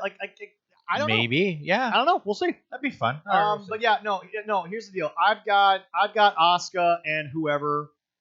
But like I said, if it is Nia and Shayna, all I'm gonna say is okay, but give me more. Yeah, they're like two guys. They're like two bullies beating everybody up. They don't need. However, Shayna, thank you for when the Vikings played on Monday Night Football. Thank you for having the Vikings shirt on Oh, while yeah? you were also doing Raw. That did not go unnoticed by me. Well, so she's kind of a local one too. She's from the Dakotas. she is. She is. You know? She is. She's almost Minnesota. Yep. Anyway, next up we have The Fiend versus Randy Orton. Ah. I still think Alexa Bliss. But did you see this new stipulation for this one? I did not. Oh. What do you got? A Firefly. It says right on there. Oh, Firefly Ooh, Inferno match. okay. This is the first Inferno match since Kane and Undertaker. They have not done Now, one how are since you then. going to light Randy on fire? That's my only thing. I However, based on the clothing situation, I think the Fiend will get lit on fire, and this will not be the end of Randy and the Fiend. I don't think. Yeah. So, what I think this will be is now that I know that, I've got Randy beating the Fiend. But again, he still won't have pinned the Fiend. He will have lit him on fire. So, I've got Randy winning because I don't think it's the end. I think it's only going to infuriate the whole thing. Because also, Randy doesn't have a ring gear that works out to him being lit on fire. Kane, it made sense because of the ring gear he wore. Undertaker, it made sense because of the ring gear they wore. Yeah. Kane versus MVP. Didn't Kane get lit on fire when it was Kane versus MVP in an Inferno match? I feel like Kane lost that. No, MVP? I don't think there was any. I mean, I don't think they did any minor Inferno matches besides that. Pretty sure MVP faced Kane in an Inferno match. Correct me if I'm wrong.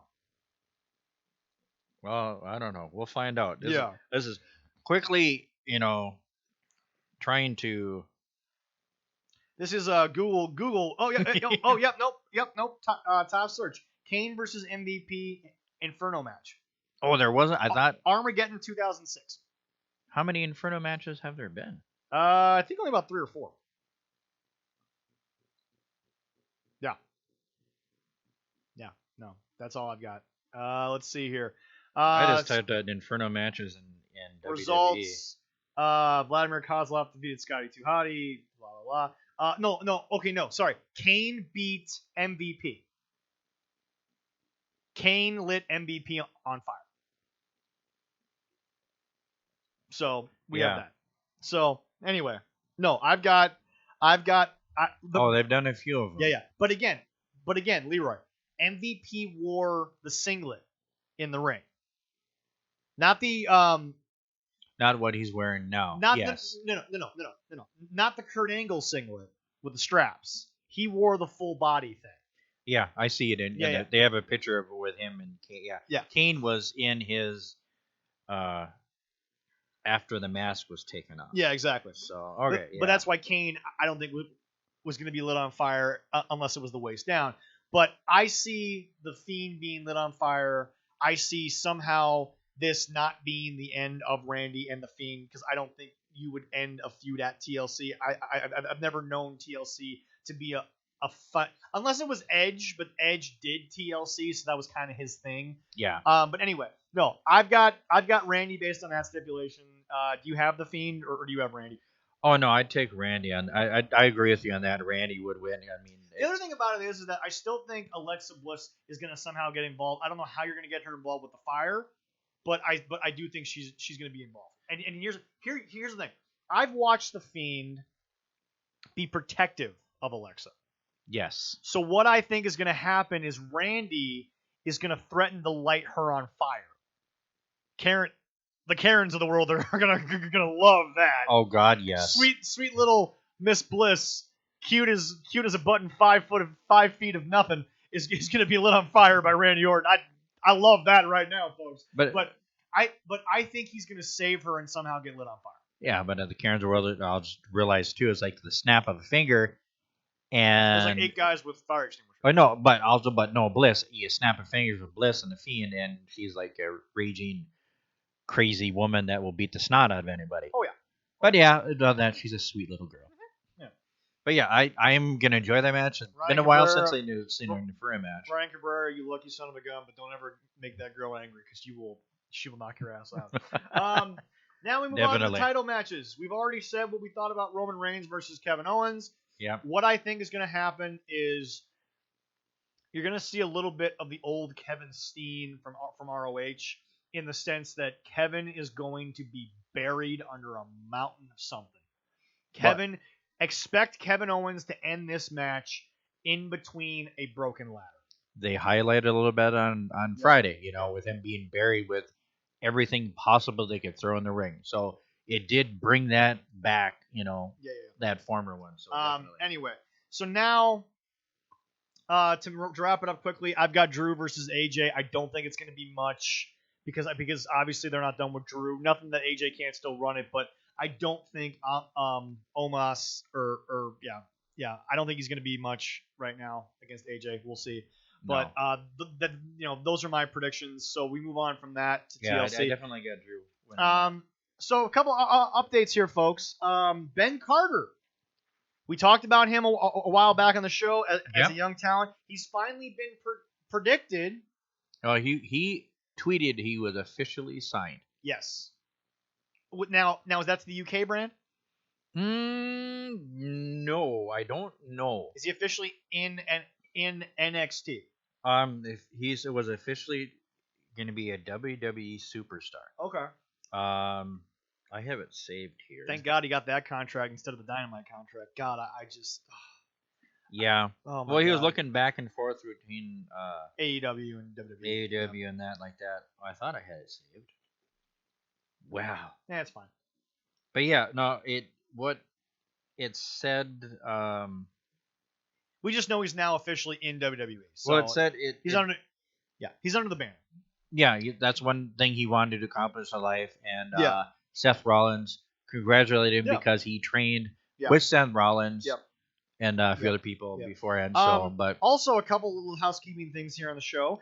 WWE has officially announced NXT India will be coming to us shortly, and hey, look, I am all for different cultural stylings of wrestling to be highlighted.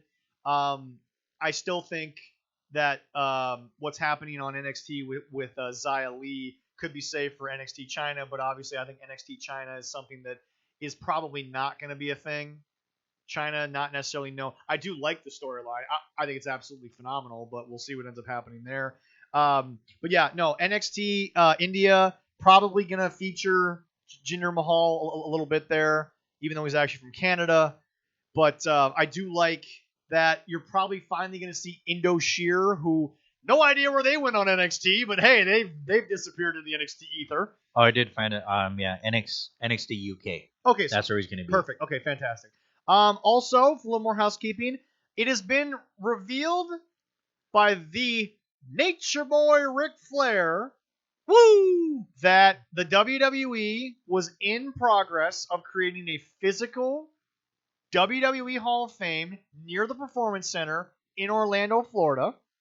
Have to have a little PWL trip down there once that thing's finished. To have all of us just meet down there in Orlando and just have a party at that place. Holy smokes! Oh, goddamn right. But anyway, no. Here's the deal. A lot of guys were against the Hall of Fame for years because it wasn't actual physical thing. It was just a manifest in Vince's mind. But I want to point this out, folks. Vince, you can't create something like this and not think that Vince wasn't just going to eventually come up. I mean, come on. It's also another type of revenue thing. Oh, definitely. It's also something where, WWE will obviously own it. You'll buy a ticket to it. I'm going. I'll go in a heartbeat, and no damn way I won't. That's a hell of a road trip. Here's the only thing that I want, and it probably won't happen this way because that's not how you design things. I want the very first thing you see when you walk in. I want it to be Andre. Yeah. I want Andre to be the very first thing that you see when you walk in, and it probably won't be designed that way because Andre will probably be prominently featured in like the big section by like the Hogans and the Bret Hart section of it. Coco Beware will be on the left, and Hulk Hogan will be on the right. But anyway, nothing against Coco, but look, the Bushwhackers will never be bigger than Andre. We all know that. Yeah. But they're all Hall of Famers, but there's levels to Hall of Famers. Shannon Sharp's a great Hall of Famer. We watched him play, tight end for the Broncos for all those years. He ain't John Elway. He knows that. He knows he's not John Elway. He's also not Jerry Rice. But my point is that I want. They said it was being delayed due to COVID, according to Rick. Yeah. But if it is 100% true and they are doing it, can't wait to go down and see it. I would visit it many times. But here's the deal. I want to see Andre. I want Andre to somehow be at the start, because remember, every year the Hall of Fame is always, it started with one Andre. Man. Yeah, and it's just a picture of Andre. Will. They do that, and then I think if I read when he was talking about that, he's donated a robe or two, and he actually Rick wants his own wing. He could have his own wing in that Hall of Fame very easily. Is anybody going to argue? No, nobody will. I'll go visit, and if we could have it where he could actually try on one of his robes, not really one of his, but put a robe of Ric Flair robe on. I think that. In my God. opinion, it's probably going to be designed very much like WWE interactive stuff is, like before WrestleMania. WrestleMania Access. WrestleMania Access every year always has their unique thing. Fans can see past stuff. I think that's what you're probably going to end up getting is the idea of it. It might be a little more interactive than I think people think. Yeah, and I would really hope that it would. Yeah. I mean, totally. Interactive, where they're going to show videos and different clips over the years of different things. That's great. I love it. Their Hall of... Yeah, and everybody's featured their Hall of Fame. And it'll be... God, it'd be like me stepping back in history, just watching everything, man. Oh, my God. You'll be a kid in a candy store. Yeah. Giddy like a little schoolgirl, as they say sometimes. That's kind of scary. Also... I personally hope, and this is a bit of a plea to a woman who will never let it happen, but I respect it. I hope that this means more guys will allow the induction. More guys, more gals will take the induction. I know we're never going to get Owen Hart. I get that. I've accepted that. But I'm hoping maybe. Look. I know. I know the history behind it. Yeah, we all do. So. I just don't think that she will ever forgive them for what happened. I still think it's the fault of the guys who should have known what that thing was going to do. They should have tested it with a big safety, dummy thing. Or something. Yeah, something. But anyway, that's nor here nor there. But Owen, thankfully, is in many other wrestling Hall of Fames. He is at least still celebrated for how good he really was. But if they're good, if they can, and I know they can do it, is they could probably have something there. Oh, she probably with won't. him. Well, no, they have their own stuff. I mean, they. Well, there's no way. Well, yeah, but I don't think his wife's ever going to allow them to have anything to do with Owen ever again, other than the history of what he's already done. But anyway, on a positive note, it's finally going to happen. Can't wait. It's going to be so much fun to eventually go down and see. COVID safe, obviously, once all that's finally. And I've never been to Florida, so I don't know if I want to fly down there or drive down there. Yeah, fly. I know. We drove. That'd be cheaper. We drove last March, and it's painful. That's a long trip. Well, it's not only a long trip, but you got to go through so many of the southern states that just don't have much to them, and it's like my dad say. I was going to drive to Texas. He goes, the drive down to Texas is fine. So when you get the Texas border and you go across Texas, you realize how fucking big Texas is. Right, yeah. And there's nothing there. Well, but it's also easy to go to Texas because you just jump on I-35 and keep going. Yeah, well, that's what my dad said. The trip down, through the other states is easy, but Texas is the worst. People forget I-35 starts on 26th Avenue, Duluth, Minnesota, and then doesn't stop until it hits Texas. Yeah. So, I mean, we live at the start of Interstate 35. That runs down kind of the middle of the whole U.S. Yep. Anyway, can't wait. Think that's going to be great. Wonderful thing. So we are now going to move on to a brand new segment that Leroy kind of knows a little bit about, but kind of also doesn't. Ladies and gentlemen, our brand new segment here on the show is going to be known as Spot Monkey Abyss. Now, this little nugget is going to be a moment in the show when we remember or try to remember Or all of try the not to remember? all of the people who have gone to AEW and are either legends of this business or were big names and we just freaking forgot about because they have either not been used at all or they have been completely and utterly buried by the avalanche that is this crapshoot. Today's first person needs to be the guy who, in my opinion, was the hottest free agent in wrestling, and you made a bad career choice. Ladies and gentlemen, Lance Archer. Oh God, Is yeah. there any seriously? Is there any example of an active wrestling competitor that has been more mismanaged and more fucked up by the writing of AEW since Lance Archer got there? Is there anybody? I don't think so. No. I mean, having him there. He had classic matches with Moxley and with Rhodes, but he couldn't beat Marco Stunt in a minute.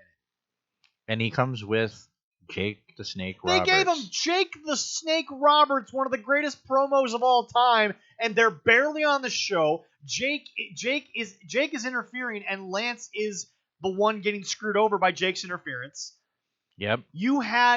Folks, Lance Archer, formerly Lance Hoyt, down in TNA. He was coming off shortly, like when Dynamite first started, it was shortly after the G1. He had a great G1. He came back from back surgery. He had reinvented his style. He was the Murder Hawk. He had a great G1. And then Jake the Snake Roberts shows up and says, "Caesar, I got a snake in your kingdom." And then he shows up and sits down with Lance Archer, and I'm like, holy crap, it's Lance Archer. Mm-hmm. And then what happened? Nothing. Lance did not win the TNT tournament, and then Cody fought from underneath to regain that title after having it stolen from his clutches at the end of the tournament. Lance has beaten up a bunch of nobody jobbers. He beat the crap out of Joey Janela. He put Joey Janela through a table and it didn't end the match. And by the way, it wasn't a hardcore match. It was a regular wrestling match where the referee stared at Joey Janela getting put through a table by a razor's edge. You have a 6'8", 250-pound murder hawk with the evil, and by the way, he's never been anything more than evil in his career, Jake the Snake Roberts. And he's been working with underneath job talent that are just a bunch of nobodies. And by the way, folks, if you're saying, how can I use the phrase jobber and I'm not even in wrestling, folks, they're jobbers. Mm-hmm. Let's just say what it is. You ain't John Moxley, not that anybody really needs to be John Moxley, but you ain't Cody. If we're comparing you to your roster, again, are we going to sit here and say that the average NBA player is LeBron James? No. That's fact. You can see it with your own two eyes. Sonny Kiss and Joey Janela are not Cody. They're not John Moxley. They ain't even Darby Allin. And Darby Allin's right now the top mid-card guy. Just crazy. But anyway. Also, again, are you going to sit here and tell me that because they're wrestlers, I can't say that you're a jobber when you're on the same show as Sting? Mm-hmm. The icon, Mr. TNT? And whose last match on TNT 19 years ago was against the Nature Boy, the GOAT, Ric Flair. You're in the same category as him just because you're a wrestler? No. Definitely not. You are underneath job talent. But Lance Archer should have been debuted like this. Put him in there with Marco Stunt, who was obviously on TV a lot up until he got the dildo in the freaking mouth, which, folks, I don't know if that's going to get demonetized when this goes up on YouTube. By the way, you need to put more of these on YouTube. But anyway. I'm working on it. Good. But anyway, I don't know if that's going to get this ripped off of YouTube that I just said that, but worse things have been shown on YouTube. So it's not like it's going to be the worst thing. But anyway. Trust me, yes, I know. But anyway. Okay, put him in there with Marco Stunt. Marco Stunt's the big, happy-go-lucky guy everyone loves, the sympathetic babyface. Have him beat him in about 3 moves. Yeah. 3 moves. That would have worked beautifully. 1 punch, 1 boot, murder hawk him. 3 moves. That's all it should have been. Yeah. He couldn't beat Marco Stunt in a minute. Yeah. He went 15 minutes through a commercial break with Joey, the bad boy, Janela. Jelly Nutella, fat, out of shape, crackhead from the boardwalk of not even California, probably Maine. Something like that. I don't know. But he can't beat these guys in a minute. Yeah. They were trying to repackage him, and they're trying to again. And but I can't unsee the things that I saw. Oh no, I know. They're hoping that some people will, but to quote Jim Cornette, he's deader than 4 o'clock. Yeah, they have him working with a story against the Butcher and the Blade now. He doesn't need to be in there with a job team. No, he doesn't. He's a 6'8" murder hawk who just came off one of the best G1s of his life. I don't know. Maybe things will get better for him, but probably not. Yeah, but Leroy, he comes into the company. He has a run with Moxley. He has a run with Cody. And now he's and then all of a sudden 1 week, Jake's given an interview that sadly I think was more scripted than allowing Jake to be Jake. Hell, you know what? The second ever member of the Spot Monkey Miss will put in Jake the Snake Roberts. You done shit with him since he got there. Yeah, they haven't. But it's like, folks, you got Jake the Snake Roberts, one of the best promos in the history of the business, and I promise you their scripting is crap. I don't think they started first, but now they are. But why would you do it in the first place? It's Jake stupid. Can talk. Jake can talk you off the building. Well, this also explains one, Arn doesn't talk, neither does Tully, because they don't know what they're doing. Arn, you know what? I don't want to put everyone in the Spot Monkey Abyss in the first segment. I know we got a few, but Arn Anderson is the man who first held up this. And if you don't know what I'm doing, get off this goddamn podcast. He's the first guy that held this up. And you're not letting him talk? Anyway, moving on. We'll talk about Arn. That'll be another day. You know what? This might be a weekly segment because there's so many people. We might have to keep this a weekly. Oh my god! Anyway, but no. Back to Lance. He's just done. Look, Lance Archer should have come in. He should have beaten Marco Stunt in 3 moves. He should have beaten Janela in 3 moves. He should have then beat up more people. He should have beaten up Darby Allin 1 week. Because guess what? With this audience, it wouldn't have killed Darby Allin's momentum. Oh, no, it wouldn't Because have. Darby Allin's been off TV for like a month. He comes back, and everybody's just in love with him now as they were when he was back on TV. But no, Lance Archer has been a waste, a wash, an absolute piss on what momentum he had. And it's just, I don't know how you mess up a 6'8" beast like that. Because Archer can go. Archer can work. Oh, yeah. I've seen him in a few matches. But he's been an absolute just... And again, going back to Jake's interview, he's beaten up dudes in the back, but they're not wrestlers you recognize. They're skinny as hell. Not one of them was over 5'2". Alexa Bliss looked more intimidating with her hands like this and the little glovey things next to the friggin' friendship frog with a mallet. She looked more menacing there than these 3 guys looked like standing there getting their asses kicked. Yeah, that is true. Yeah, The WWE Women's Division could have beaten those 3 dudes up. Io Shirai could have taken them by herself. What? But Lance Archer's... But again, this is the crappy idiocy booking that these guys do. They thought... And by the way, we did not invent this segment for another chance to rip on AEW. This is just us proving that you have all the goddamn talent in the fucking world right now, and you're shitting on us with it.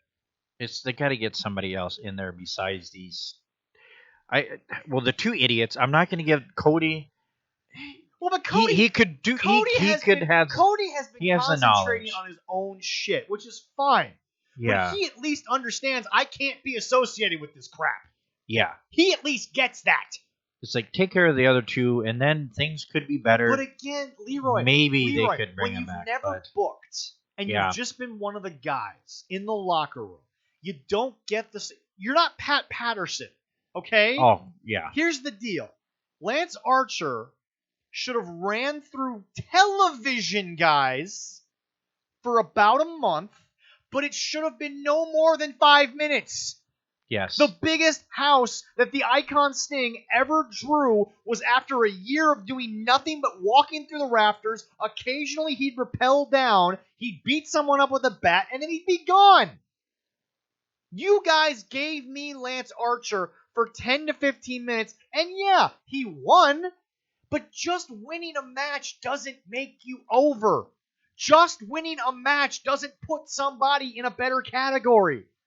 No, it doesn't. I mean, the way they did Goldberg with him and him, boom, boom, boom, like that, they couldn't quite do the same. That they got to do more, backstage. No. That's what they should have done. Goldberg's matches during the streak were short when he was facing nobodies. Yeah.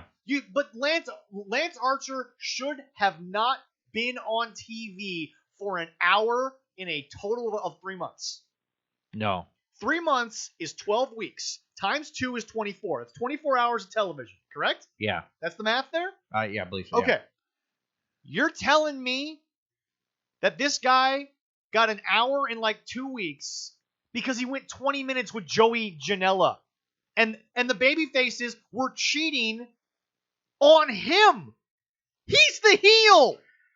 Yeah. Jake the Snake twice distracted the referee, and it screwed Archer. Guys, he should not have been on television more than an hour in 3 months. That should have been the half hour, even. Half hour, yeah, that would work. In 3 months, you could have done 2-minute segments. And by the way,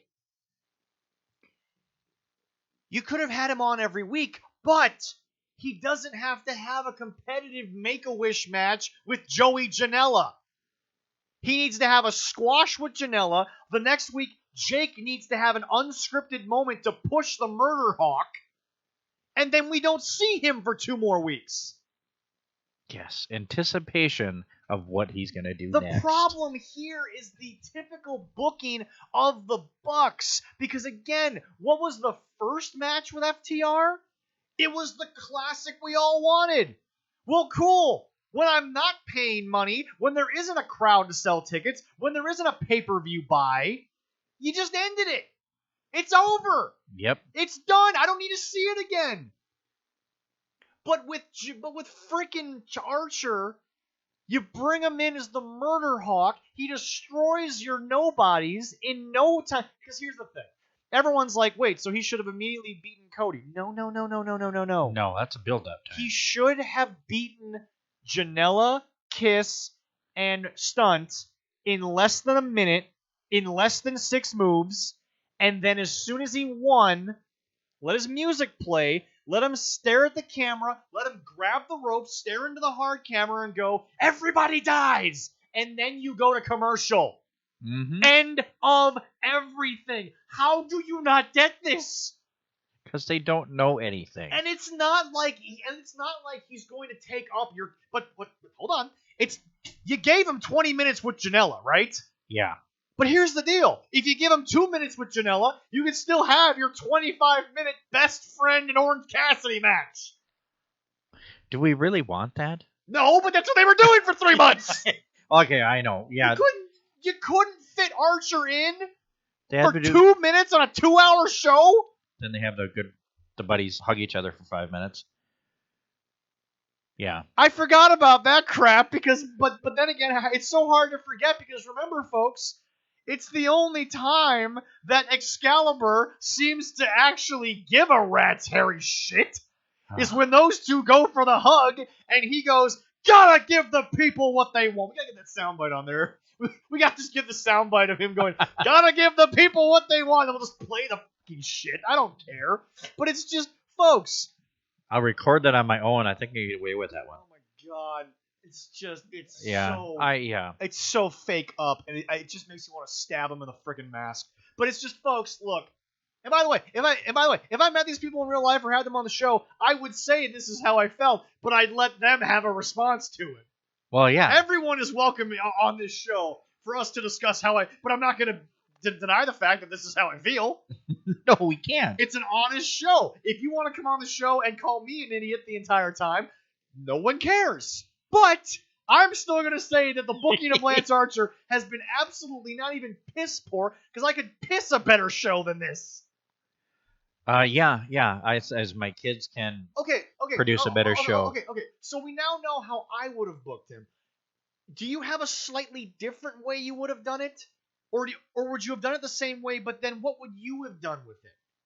Because we all know what I would do, which is barely put him on TV, but when he's there for less than 5 minutes and he beats the crap out of everybody. You kind of agree with that, but what little wrinkles would you throw in to building Lance Archer to an actual legitimate hot heel? Well, yeah, he has to kill everybody. He has to, I mean... His tagline is everybody dies, and he's in there with Joey Janela, who, if he died, I don't think the show would care. No, we probably It would open up a slot for another mud show dude to show up, and maybe Stunt will get back on TV. No, but yeah, I mean, he has to kill the small ones, find one person that is a mid-card that he can go a little bit, not Cody. No. Somebody else that he can go a little toe-to-toe with, but still win. And keep going and going and going. You got a giant. And get Jake. In the world of the tiny-ass Smurfs you've been running, yes, you got a Gargamel, and you're just telling me that Gargamel is going to be a physical equal to the Smurfs? Yeah. No! Yeah, I said, but then Ultimate is... We'll just call Dynamite the Smurf Village from that. Yeah. How's that? Well, that works. If he gets big enough and everything... I don't think we're allowed to use Smurf wrestling. Maybe, but have him go against Cody eventually, and most likely win that title. Okay, Lance but Archer, so let's just take the booking that they had for a second. Yeah. If Lance Archer wins the tournament, now Cody can spend the next 2 months fighting from underneath, trying to get to Archer. You've got Arn and Jake who could talk each other out the building for an entire week. Hell, they could. You know what I would love to see? And don't tell me that this wouldn't work, because all you idiots who love Spot Monkey keep telling me you want to see Sting walk around the friggin' ring every week and do nothing. But don't tell me you wouldn't enjoy Arn Anderson and Jake having a face-off. Just the two of them. Both their boys are not there. Just put them in the ring and give them mics. Oh my God. Put them in the ring and give them microphones. Have them push their guys without the guys being there. Oh, holy crap! You want to talk about a rating? Oh, and also one, don't give them a script. No. Just give them a thing. Talk about your dude. Wing it. And by the way, we all know that Jake and Arn never really had friction. No. So now you're creating something that isn't just a rehash of the old days. No, and it works. Of course it works. It's two of the best talkers in the business. That's why they will never do it. It's just... Yeah. Look, if you're going to be a mark like us occasionally, and you're going to sit there and say, oh, Leroy would love to book Sting, at least do it right. Yes. I'm not even talking do it right for the times. Do it right in general. We talked earlier about what you and I would do with this money. We're gonna have to get Jesse back on the show so we can finally do our fantasy. Yeah, we got to figure that out. Yes. Yeah, no. We're gonna get Jesse on here and we're gonna get this fantasy booking thing figured out. But the fact is, folks, is you give me this checkbook, I'm buying the Briscoes, I'm buying Alexander Hammerstone, I'm buying Jacob Fatu, I'm buying the entire Samoan dynasty. I'm writing you a check for $200,000 and saying give me Jacob Fatu. Because trust me, Jacob Fatu alone is gonna make me $2 million.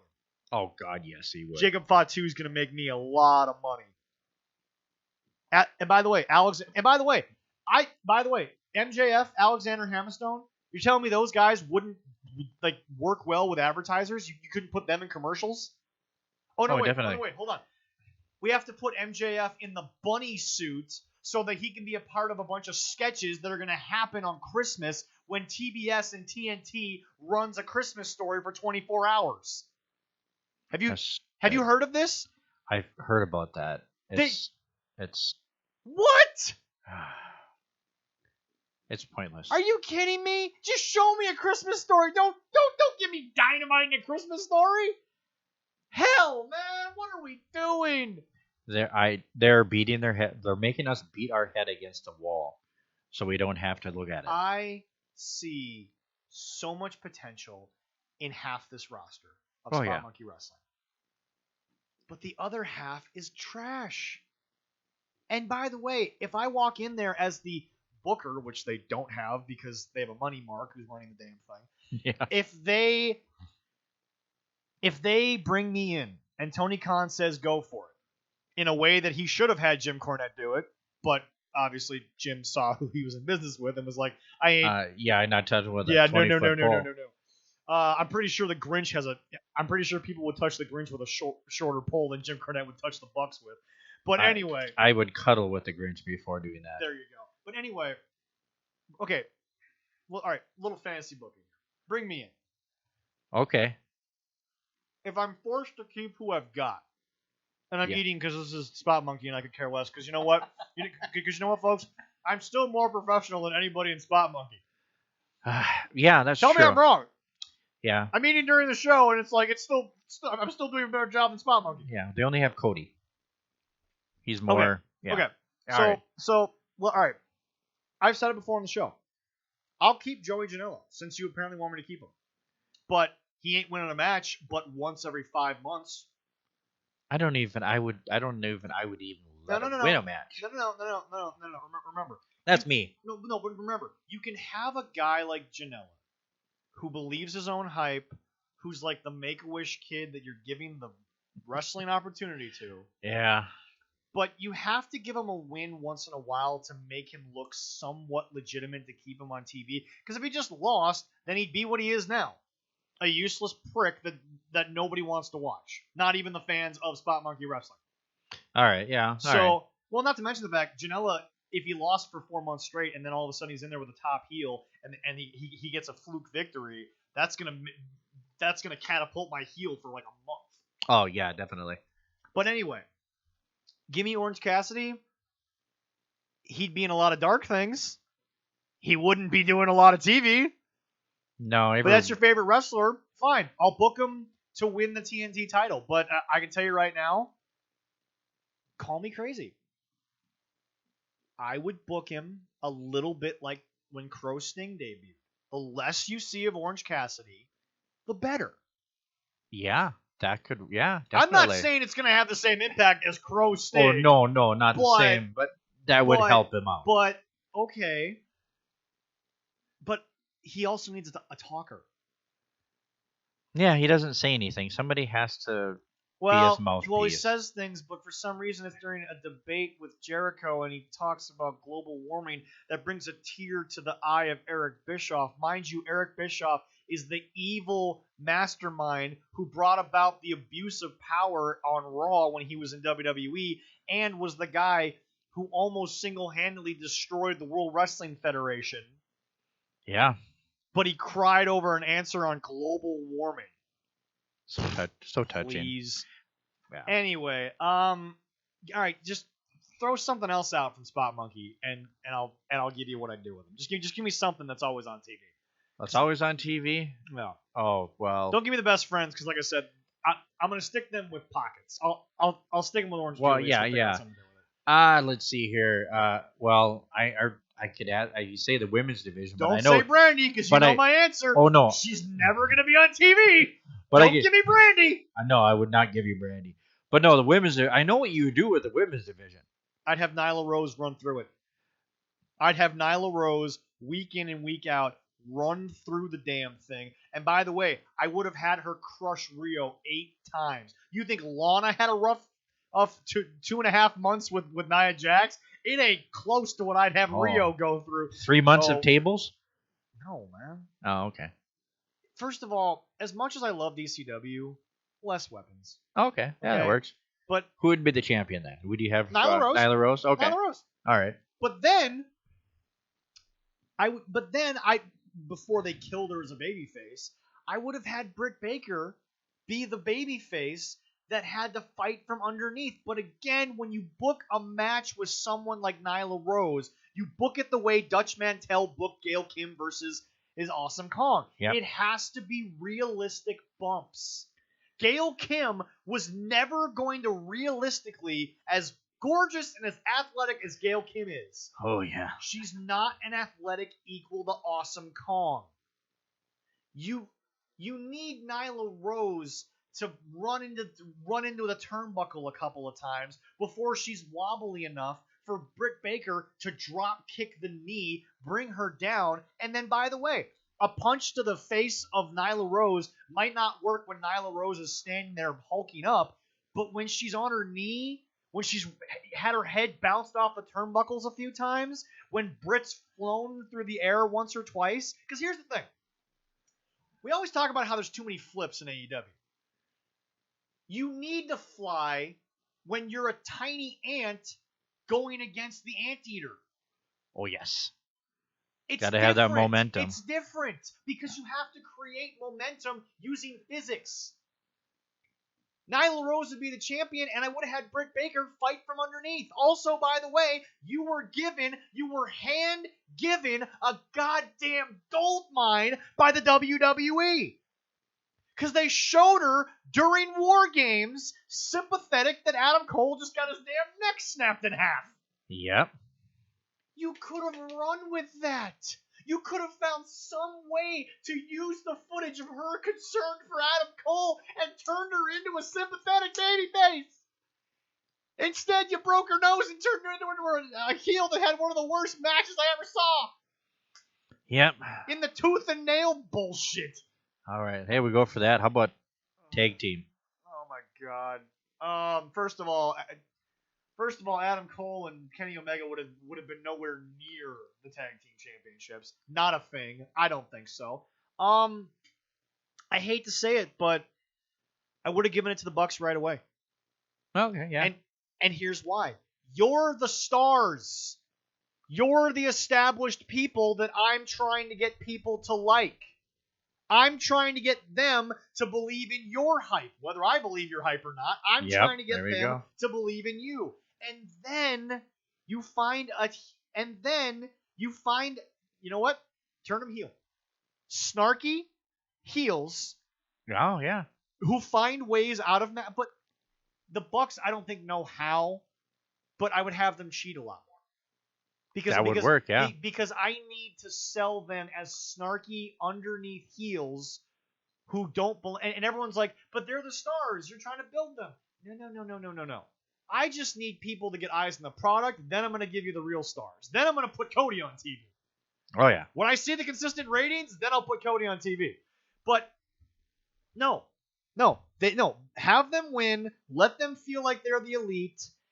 And I would either book a heel team to squash them, or I'd book a young team like maybe Private Party to fight, not from underneath, but to fight down to their level a little bit. Okay. Not in a cheating way, but in a way where Private Party has to be less showy and more serious.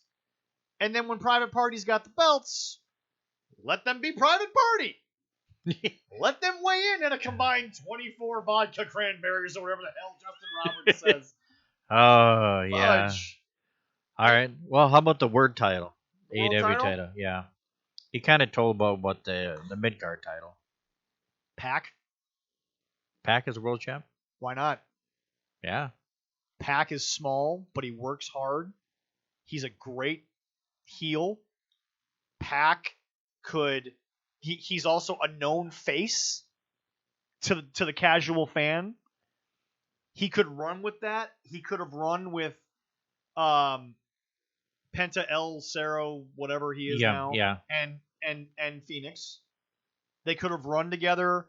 They could have done the things that they did. But I would have had Pac take the belt off of Cody after Jericho. That's the only thing they've done right. Having Jericho as a champ first. The first champion should have been Jericho. Yeah. Then I would have immediately given it to Cody. Then I would have had Cody face Pac. Physically, it was somewhat looking equal. Yeah. But the thing about it is that, no, you guys are doing this shit wrong. Not give it to John at all? Not give it to Moxley at all? Fuck Moxley, dude. He ain't getting it. No. All right. No. I'll give it. You know what? I'm not saying Moxley never, but not now. He's so wrapped up in the garbage wrestling that he's doing. First of all, John Moxley, I'd have to go to him and say, John, I need you to spend like 8 more minutes of your match in the ring.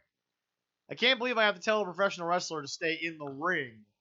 Yeah, he likes to go outside the ring a lot. But I would like 8 more minutes in the ring, please. Oh, yeah. Look, John would have immediately gone against Darby Allin. Okay. That would have worked. I'll give you the hardcore deathmatch crap you want. First of all, why was Omega in a deathmatch scenario? I don't know. Why was that a thing? No. Omega and Moxley didn't make a lick of sense. It didn't. Sorry, I don't know how you fans on the internet think it made sense. And everyone's like, well, they did this before. No. He was Dean Ambrose for the longest time. He was Dean Ambrose. He was not John Moxley. Yes. I know you friggin' internet people love that all of a sudden he turned back the hands of time and we're forgetting all about the Dean Ambrose era and he's only John Moxley. But no. Hell, I would have told John to go back to CZW for a month. Oh, yeah, that'd work. And everyone's like, well, what if he got hurt? Oh, because that really mattered the first 3 months he was in AEW. Didn't. A bat full of barbed wire, the barbed wire friggin' webs, whatever. Yeah. Anyway, we'll delve more into that later. We'll have Jesse listen to this episode so we get an idea of where we're going. Yeah. So now we're gonna turn around, and now what I want to end the show with is, although we'll go a little bit on it, we'll spend some time on it. We have down, and I sent this to you, Leroy, and you're still a little bit confused on it. What about the Slammies? So you want to mention that at all, or no? We'll do that at the end. Well, we'll do the Slammies next week when we finally have sort of. Oh, okay, all right. And everything, but anyway, no. Here's the deal. I put down proper world champions. Now, Leroy printed out a list of a lot of the major champions that are currently in a lot of the companies in the United States and Canada that we talked about recently. My thing is, this actually came to my head when I listened to the last drive-through of Jim Cornette. Somebody asked the question, why didn't Dusty Rhodes ever have a long-term run with the NWA Championship? I listened to that one. Okay. Here's the thing. To me, we have to define people that have had world title runs and they were world championship material. We also have to define people who were big stars, but the belt was unnecessary. Guys who should have been world champion. Triple H, Stone Cold, Rock. Yes. Guys who are all-time greats who did not need the world title. Jake the Snake Roberts, Roddy Piper, Undertaker. Undertaker was given the world title, but he never had a long run with it because the character didn't scream world champion. That wasn't the point. The world title did not mean anything, not to Mark Calloway. It didn't mean anything to The Undertaker. No, It didn't mean anything to the Gunslinger. It meant something to Triple H. He was obsessed with it. The Rock looked good with the belt. Stone Cold was the guy who got the boss's biggest trinket and threw up the middle finger. Jake the Snake Roberts was an evil mastermind who played with people's emotions. To use the old term that he used at his Hall of Fame speech, fuck with people's emotions. I know Dusty's up there giving us a big clap. Oh, He yeah. gave Jake a great clap. But did you put Scott Hall in that category with that too, or no? Okay, Scott Hall's a different scenario because Scott Hall, in my opinion, as talented as he was, think about the eras he was in. Is he getting the belt over Shawn Michaels? No. Is he getting the belt over Diesel? No. Is he getting the belt over Hogan? No. Is he getting the belt over Goldberg? No. No.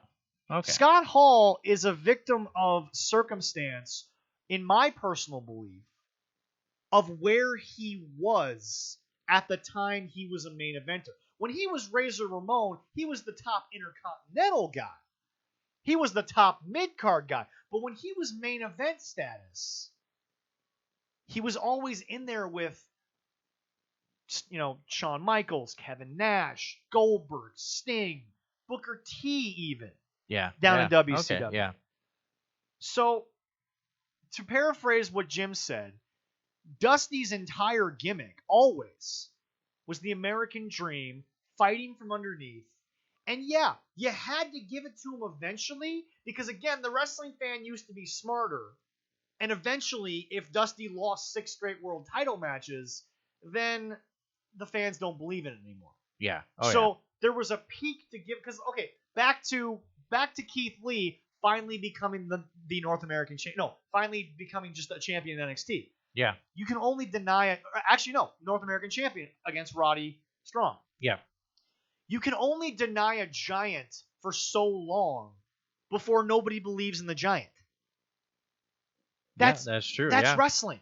That's not me quoting Jim Cornette verbatim because I think Jim's got great stuff. He's not wrong, people. Yeah. You can only deny a giant for so long before everyone gives up. Y'all gave up on Janela. They tried to push him to the main event status. That clearly didn't work out. Yeah. Oh, yeah. But Cody being told you can't be the world champion a month into Dynamite made no goddamn sense because Cody's a star. Now, Mark's been on the show saying who said Cody was ever a star. You and I have said the same thing, but he's not a star in terms of Drew McIntyre. No, he's not a star in terms of Randy Orton. He's not a star in terms of Roman Reigns. But he's a star in this company. Yeah, he is. He is a star in this company. So it makes sense that he's their world champion. But you go back to what you saw. Was Pat Patterson a world champion? Or was Pat Patterson just a worker? A great worker that was going to work hard. Because remember, the Intercontinental title has come to stand for you work your ass off. Because the world title in kayfabe lore will always be a top guy who has to carry the company.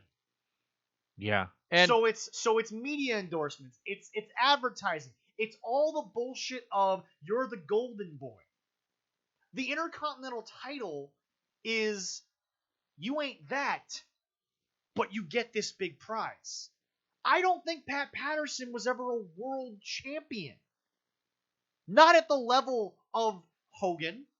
No. Not at the level of Bruno Sammartino, of Andre.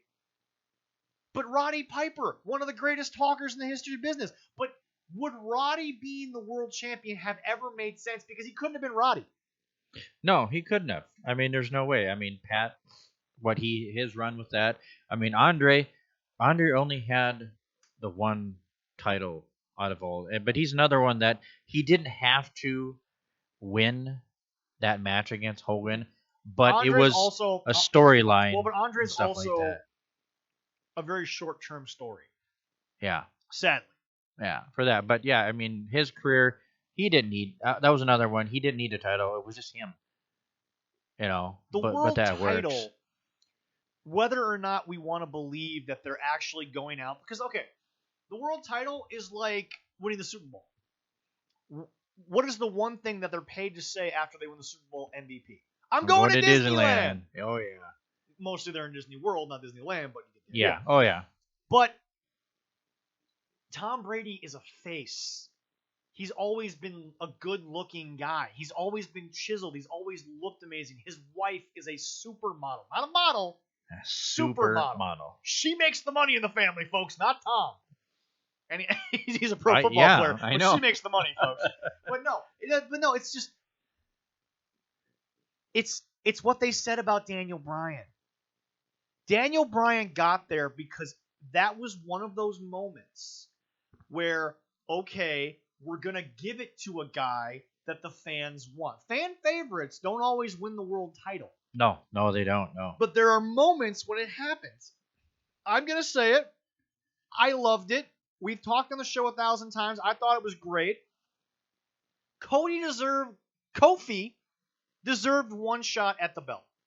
Yes. And they gave him the real belt. Yes. Not the Universal. They Exactly. gave him that. Yes. I'm not saying the Universal's not. Roman's obviously made it into something more. Brock made it into something more. But we all know the title that has existed since the dawn of our love of wrestling has been the WWF Championship. Yes. Which is what Kofi won. Yep. He was the original. Yes. He for a brief moment in the history of wrestling, Bruno Sammartino and Kofi Kingston, same sentence. Yep. It mattered. Yeah. So, but Kofi's not a guy that wins it 16 times. Kofi's not a guy who I think was someone who could pull off looking and being a world champion as much as, say, Rock. As much as, say, Flair. It's not that I don't love Kofi. It's not that I said it. When Kofi won it, he should have. Oh, yeah, definitely. Yeah, I totally agree. Kofi built his own momentum. Daniel Bryan built his own momentum. Folks, some guys have it. In this business, less than 1% have really been a world champion. Yeah, that's true. So, my question to you is, does it make sense to you now what I'm trying to say? Yeah. Guys who are it and guys who are close. But I don't think Dusty, we idolize Dusty, but we're wrestling fans. The world champion has always been a casual fan thing. Brock brings in the UFC crowd. Brock brings in the Jimmy John's people. He does. He had the endorsement. Some good damn sandwiches there too, man. Ugh. Brock is an attraction, but that's what the world championship is. The Rock was the world champion in wrestling, translated it into being the biggest movie star in the world. But guys, out there saying, well, why wasn't this guy champion? Why wasn't that guy champion? Why didn't my favorite wrestler become a champion? Sometimes your favorite wrestler doesn't have it. Eddie Guerrero didn't have it. Eddie deserved it. God bless him, he did. Oh, yeah. I love you, Eddie. The story, the story was just, God, if I may for a moment, I cry every time. I have watched Brock versus Eddie at No Way Out. I think it was it 04? I want to say 03, 04, somewhere in that range. I have seen that match 1,000 times, and that's not hyperbole. I've done it. And it was great, and it was my favorite guy reaching it, and they used his redemption story and all that. But folks, you can only tell the story for so long before you, the audience, gets bored. I accept that. I get that. I know that. Yeah, 2004. 2004? Okay. Yep. But, Leroy, Eddie's whole career, as much as I loved it never lived up to, and I'll say it, JBL's one long reign. John Bradshaw Layfield, JBL, was obviously better than Bradshaw. Yes. He wasn't on the Smoking Guns. The Smoking Guns was Bart Gunn and Billy Gunn, so he wasn't on the Smoking Guns. But was he in the Blackjacks? I want to say something like that. Anyway, no, I don't think so. Anyway, Maybe.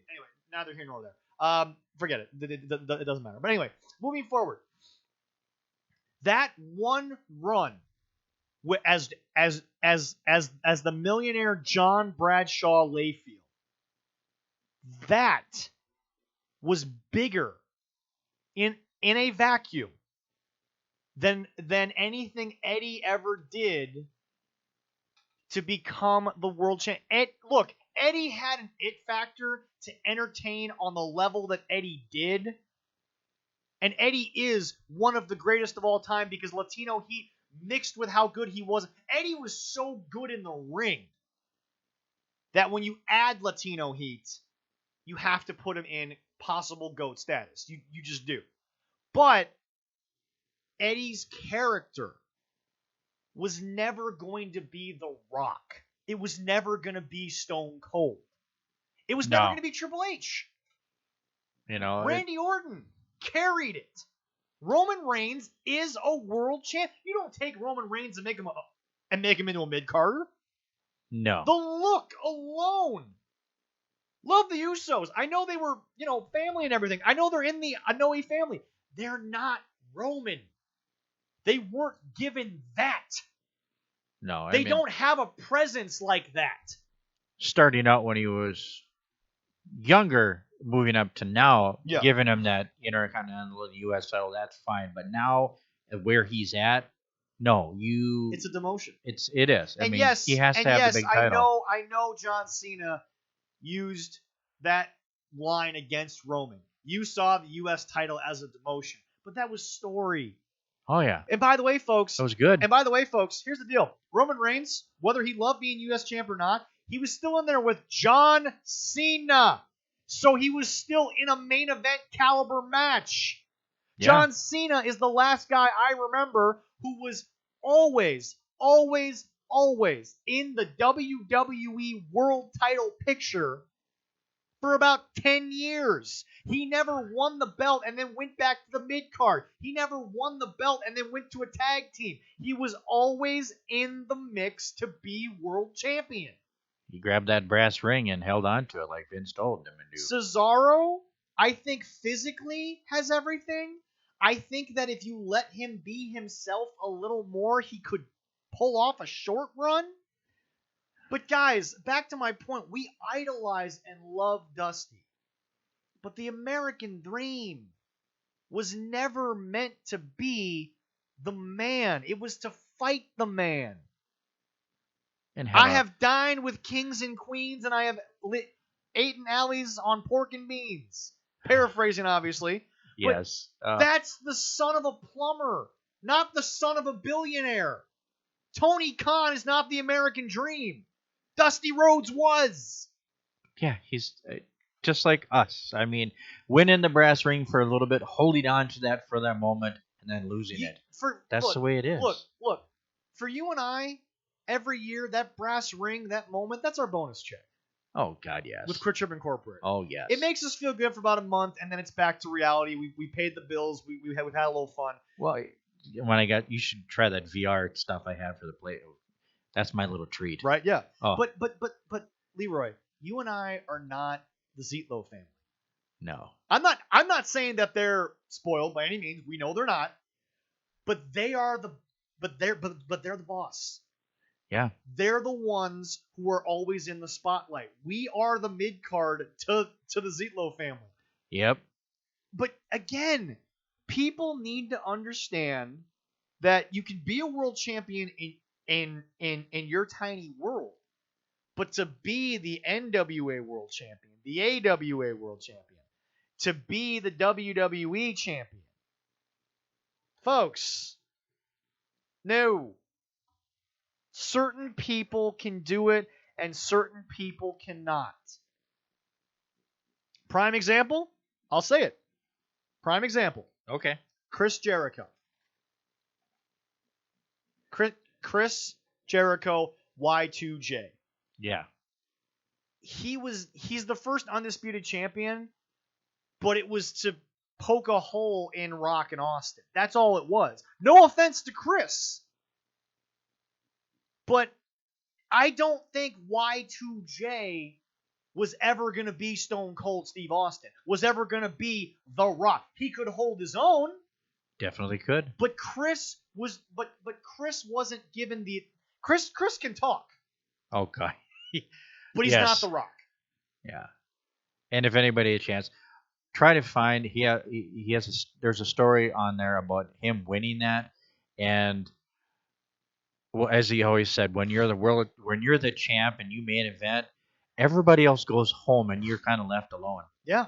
And literally, as he talked about it, he was alone. Even Vince was gone, and he went to the hotel by himself. Yep.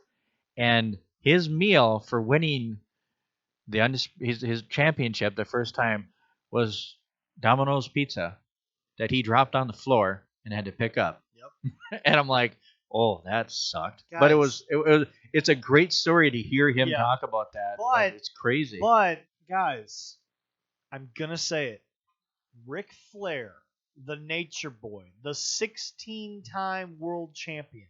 That gimmick was Triple H before Triple H. That was John Cena before John Cena. That was Drew McIntyre before Drew McIntyre. That was Hogan on another level of wrestling. Hogan and Flair, they're the only two guys that in wrestling circles can be the real goats. Because they're the only two who created something where you can't see Ric Flair winning the United States title after he was Ric Flair. When he won the Intercontinental title at 60-something, fine. It was just a transitional thing. We all knew that. Yeah, or when Hogan won the tag team belt with Edge. Yeah. That was, I don't remember what year it was, but that was years ago. And that was kind of a weird thing, but he's never won anything else. No. But guys, I am not saying that Dusty Rhodes isn't up there in the echelon of Flair. He is. Oh, he is. But the difference is that Dusty didn't need the belt. Flair needed the belt because the character called for it. Dusty Rhodes was the call to go after it. He was there to chase the king, not be the king. That's the problem with wrestling today. Everybody thinks you win the world title, you're the guy. And every gimmick you have, you need to want to be the world champ. If everybody tries to be the world champ, which first of all you should try to be because you're in the business. Definitely, But come up with something that makes sense being the champion. I hate to say it. I don't think Kenny Omega is built to be the world champion. Kazuchika Okada, he's the golden boy. He is the prize of New Japan. That's a world champion. Yes. Kenny was fighting from underneath and then finally got it, and then he lost it. Now, I've always criticized New Japan for not letting Kenny have a longer run, but there were obviously behind-the-scenes things that led to that. Oh, yeah, yeah. But certain guys are world champions. Booker T was a world champion in WCW, but I don't think Booker T, the way that Booker T was in WWE. And by the way, Booker was never what he was in WCW and WWE, but Booker wasn't bad. No, Booker wasn't nothing. But Booker knows how to do business. Yes, he does. Booker gets it. Okay? Folks. Okay, so Leroy, now that we've gone through this, do you understand what I was talking about now? Yeah, oh yeah, definitely. I definitely understand what you're talking about, yeah. Yeah, because when you saw Flair, you wanted to be Flair. Oh, yeah. There's a difference between wanting to hang out with somebody. I wanted to hang out with Eddie Guerrero. But I wanted to be John Cena. Sorry, I did. Yeah. That's the difference. And we're going to talk about this, obviously, when we bring some people on. But my whole thing now is just Dusty built up this reputation as the American dream. But the American dream was never to become the man for long. Because then you're not the dream, you're the reality. And the American reality doesn't have a ring to it like the American dream. Yeah. Sounds a lot better. But Ric Flair was the guy that was what you wanted to be. That's why Rick was always the champion. Because you always wanted to be him. You always wanted to look like him. You wanted the women like him. It all made sense. Nobody wanted to be Dusty all the time. They wanted to feel like Dusty when he finally won the big one. But nobody wanted to be the Dusty of the other 300 days of the year. Yeah, you never didn't want to be Ric Flair. No, So to be the man, you got to beat the man. I mean, like as he said. Yeah, but you know, But the point of that statement was you'll never beat the man because you can beat me once. You won a battle, but the war will always be mine. Rick will always be better than Dusty. I'm sorry, he will be. There's no disputing that. no, there isn't. No, not at all. Like, okay, when I watched Ricky the Dragon Steamboat versus Ric Flair, athletically, God smacked me how good it was. Oh yes. But Ricky the Dragon Steamboat was not the gimmick of a world champion. One win? Okay. Yeah. He's talented enough. I get it. Kofi is talented enough. I get it. It's a good story, but sometimes the story doesn't live up to the reality. Or better yet, the reality doesn't live up to the story. Okay. I'm gonna pose the question to you. Would you have built a company around Daniel Bryan in the same way they built Triple H during the Ruthless Aggression era? Do you think Daniel could have been in that title picture, winning it and winning it and winning it and winning it and then losing it once or twice, but then winning it again? Would that have been as believable as Triple H with Evolution? No. And that's not a shot at Daniel. Technically, Daniel's one of the greatest of all time. Technically. He's a great wrestler and everything that, but he doesn't have that presence, that it like Triple H has. It's a presence. It is. I mean, it's like people say it's his size or everything. No, it's not even the size. It's just the way his persona, everything about him. I mean, same with Flair. Flair wasn't a huge guy, but he had that it thing with him that Triple H had, and what they had. It's just an it factor that is kind of unexplainable. I mean, you got it. I mean, no. That's the thing. Everybody has always said you can't explain the it factor. No, you can. Yeah. And it's the simple phrase of you have it or you don't. I hate to say it, Rocky Soul Man Johnson was never gonna be The Rock. Yeah. It wasn't gonna happen. Stone Cold is, in my opinion, one of those few guys who was not only the blue collar worker, but had the it factor. He could be a world champion and sustain it 7 times. Yeah. And it made sense. But this is why heels make better world champions. I hate to say it, folks. Call me crazy. They do. No. Call me crazy about what I'm about to say. Jinder Mahal had an it factor for a period. Yes. It was never going to be a long-term thing. But he was one of those guys that was going to get a shot at being the champion. It was never going to happen 5 times. It was never going to happen 4 times. John Cena can go 14 times. Yeah. John Cena can go 15 times. Seth Rollins has the it factor, but I think because of his past and because of his work, I think Seth can do it, but I just think Seth can do it. Oh yeah. But Seth is still not Drew. There's still not the it factor to Drew that there is to Seth or Seth to Drew. Drew will always be considered the world champion more. Okay, if I give you A, Seth Rollins, B, Drew McIntyre, who's your world champ? Drew. Business, not hard. Drew. Drew. Yeah. Now Seth had a great title run. Oh yes. It was good. He made it work, but he was a snarky world champion. This is what I'd book the Bucks at. The Bucks would be Rollins. Lose every match except when the belts are on the line. Yeah. That would definitely work. Seth Rollins had a run that made sense for who he was. Drew has to look dominant. Seth just has to survive. Yeah. Kofi is not going to survive Brock Lesnar. That's obvious. I don't give a damn if you guys called it racist. No. It wasn't. No. But you have a choice between Kofi and Brock. Think with your head, not your heart. Who's going to sell more shirts? Who's going to sell more tickets? Who's going to make advertisers toss money at you? It's gonna be Brock. It is. No way about it. Sex sells, both with hot women and guys who attract hot women. Yeah. Tori Wilson and Trish Stratus were going to make you a lot of money for how they looked.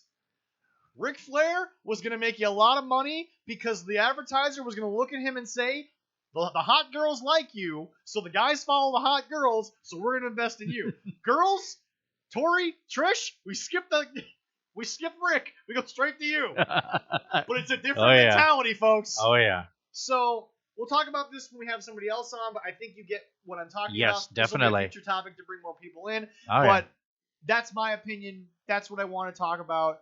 I love all the people that I mentioned who were not in the main event status, but again, heart, head, money, it drives everything. So anyway, in my personal opinion, thank you all so very much for listening. I've got nothing else for the day. Please enjoy TLC.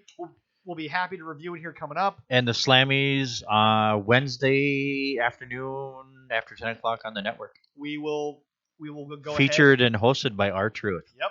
Gotta love that guy.